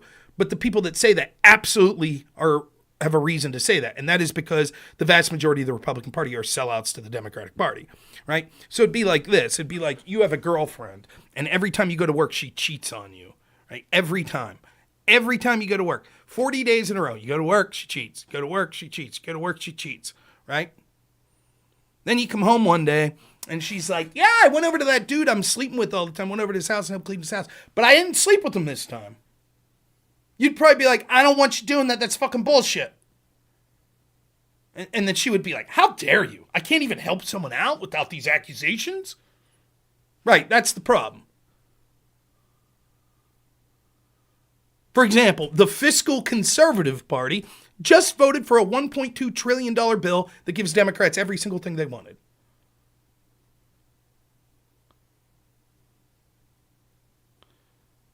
Like them touting the money coming to their districts, I assume, even though they voted against it. I'm not quite sure. If they voted against it, but to say, well, hey, money came for here, blah, blah, blah, I'm not so sure that people call them a rhino at that point. I don't know. Will Trump run in 2028 if he loses this time, assuming he's in health to do so? Probably not. I would imagine he'll back someone, would be my guess. Maybe his son.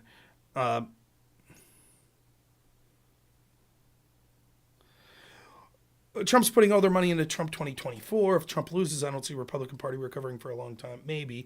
The Democratic Party will get more insane, though. Do you really think that a Biden or whoever is the nominee 2024 is going to have a good 4-year administration?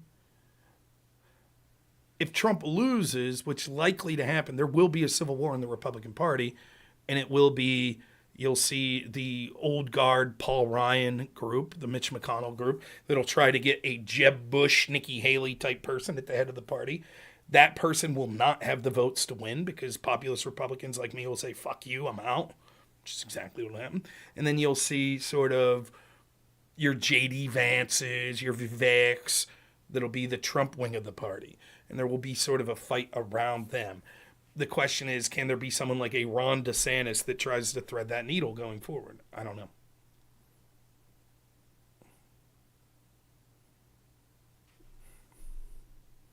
What's my worldview? First time here. I'm a populist, libertarian-leaning conservative. So I believe that corruption is the sole biggest issue in our country, that our institutions are all but corrupt. They pay lip service to the causes of the left, but that's just because they see the ability to maintain their hold on power. I believe they are globalists that seek to erode national borders. The biggest impediment to that erosion of national borders are people in the Western world, particularly the United States, that are middle class. And so they seek to make people dependent on the government so that they could then choose what policies they'll be able to institute, because once people are dependent on the government, they're unable to fight back or push back. Hope that answers.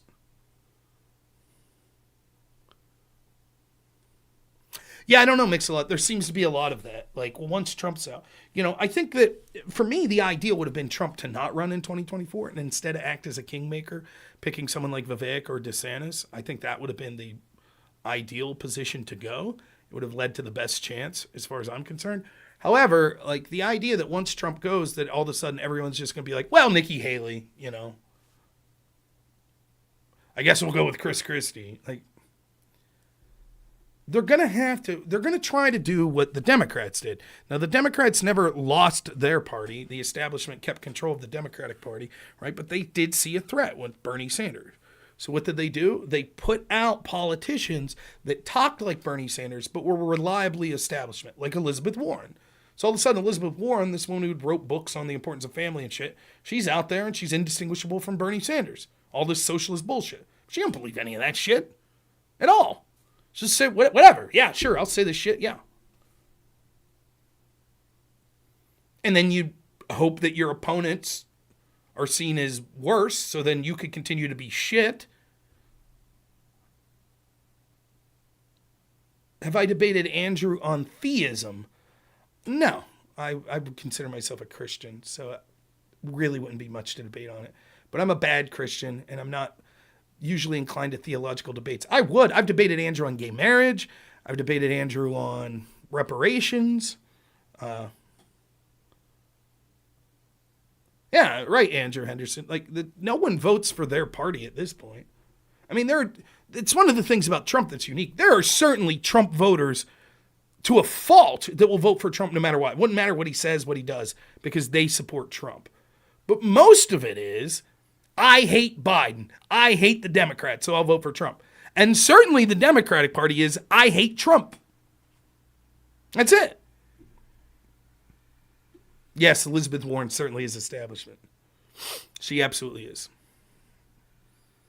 Name me the big votes she's taken that are anti-establishment. She voted against the corruption of the FBI, vote against censorship, vote against Israel, funding Israel.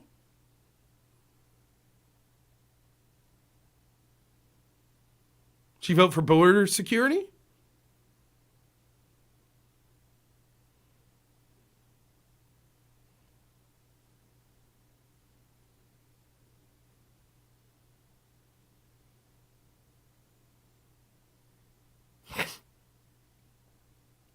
Yeah, that's right, Cavian. That's what the majority is. I'd say the best day that any presidential candidate has is the first day they announce. The ideal candidate for president at this point would be an anonymous name that's released the day of the election. Because then there's no negative motivation for the other side. So, for example, if Jim Smith was the Republican candidate, but it wasn't announced until the day of the election, you'd still have people fired up to get out there and vote against Biden. But would Democrats be like, who? Jim Smith? Do I drink milk? Sometimes. Not very frequently, like on cereal or like a milkshake maybe, but not very often. It's a bloodbath. Good job, Scuba Steve. Isn't that a game? No, it's Dave. Dave the Diver. Yeah.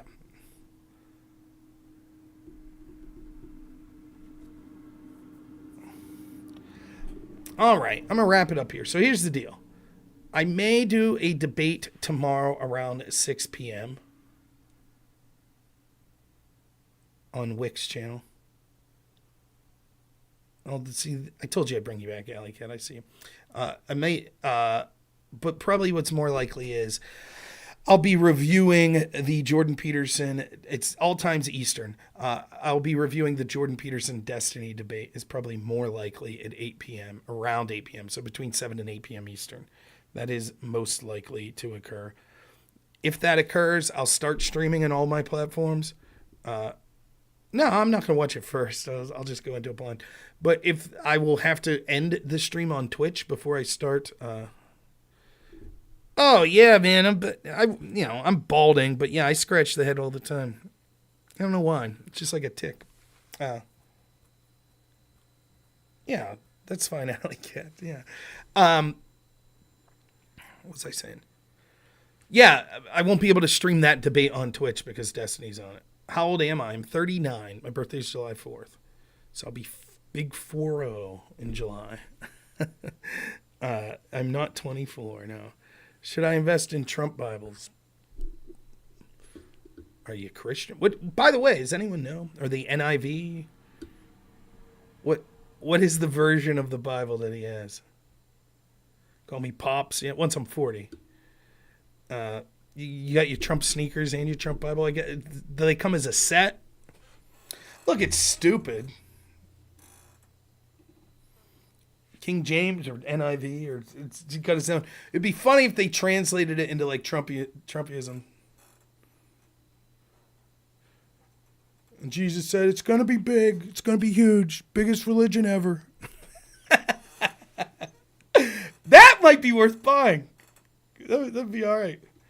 I don't know. Here's the thing. He's gimmicky. He is. I buy Trump trading cards, Trump shoes, Trump Bible. It's all gimmick. But the dude desperately needs money. I thought this was funny, by the way. I thought on a serious note, they're like, they're all in on, oh yeah, fine Trump $500 million. Yep. And then what they start doing, now Trump's trying to get bonds. What if he gets bonds from foreign people? How do we know where this money's coming? You see the game they play?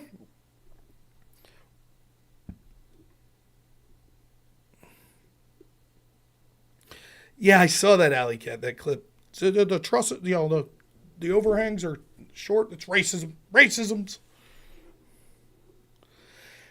Yeah, can you blame the guy? I mean, he is what he is. He's a fucking salesman. I don't know how to raid people on YouTube, but I'll raid someone on Twitch. He's a salesman, right? Like that's what he does. There's tons of things I'm not the biggest fan of Trump about, but I mean, they're literally trying to bury the guy financially and criminally for the rest of his life. So I don't really judge him that harshly from being a gimmicky guy.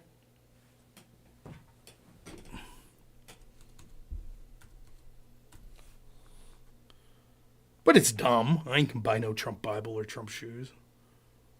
But I always thought it was stupid to I'm going to go to $1,000 a plate dinner to hang out with, this candidate I like. So, I mean, let's not act like it might be cheesier and more lowbrow, but this sort of stupidity, I think, has been rampant in politics for years.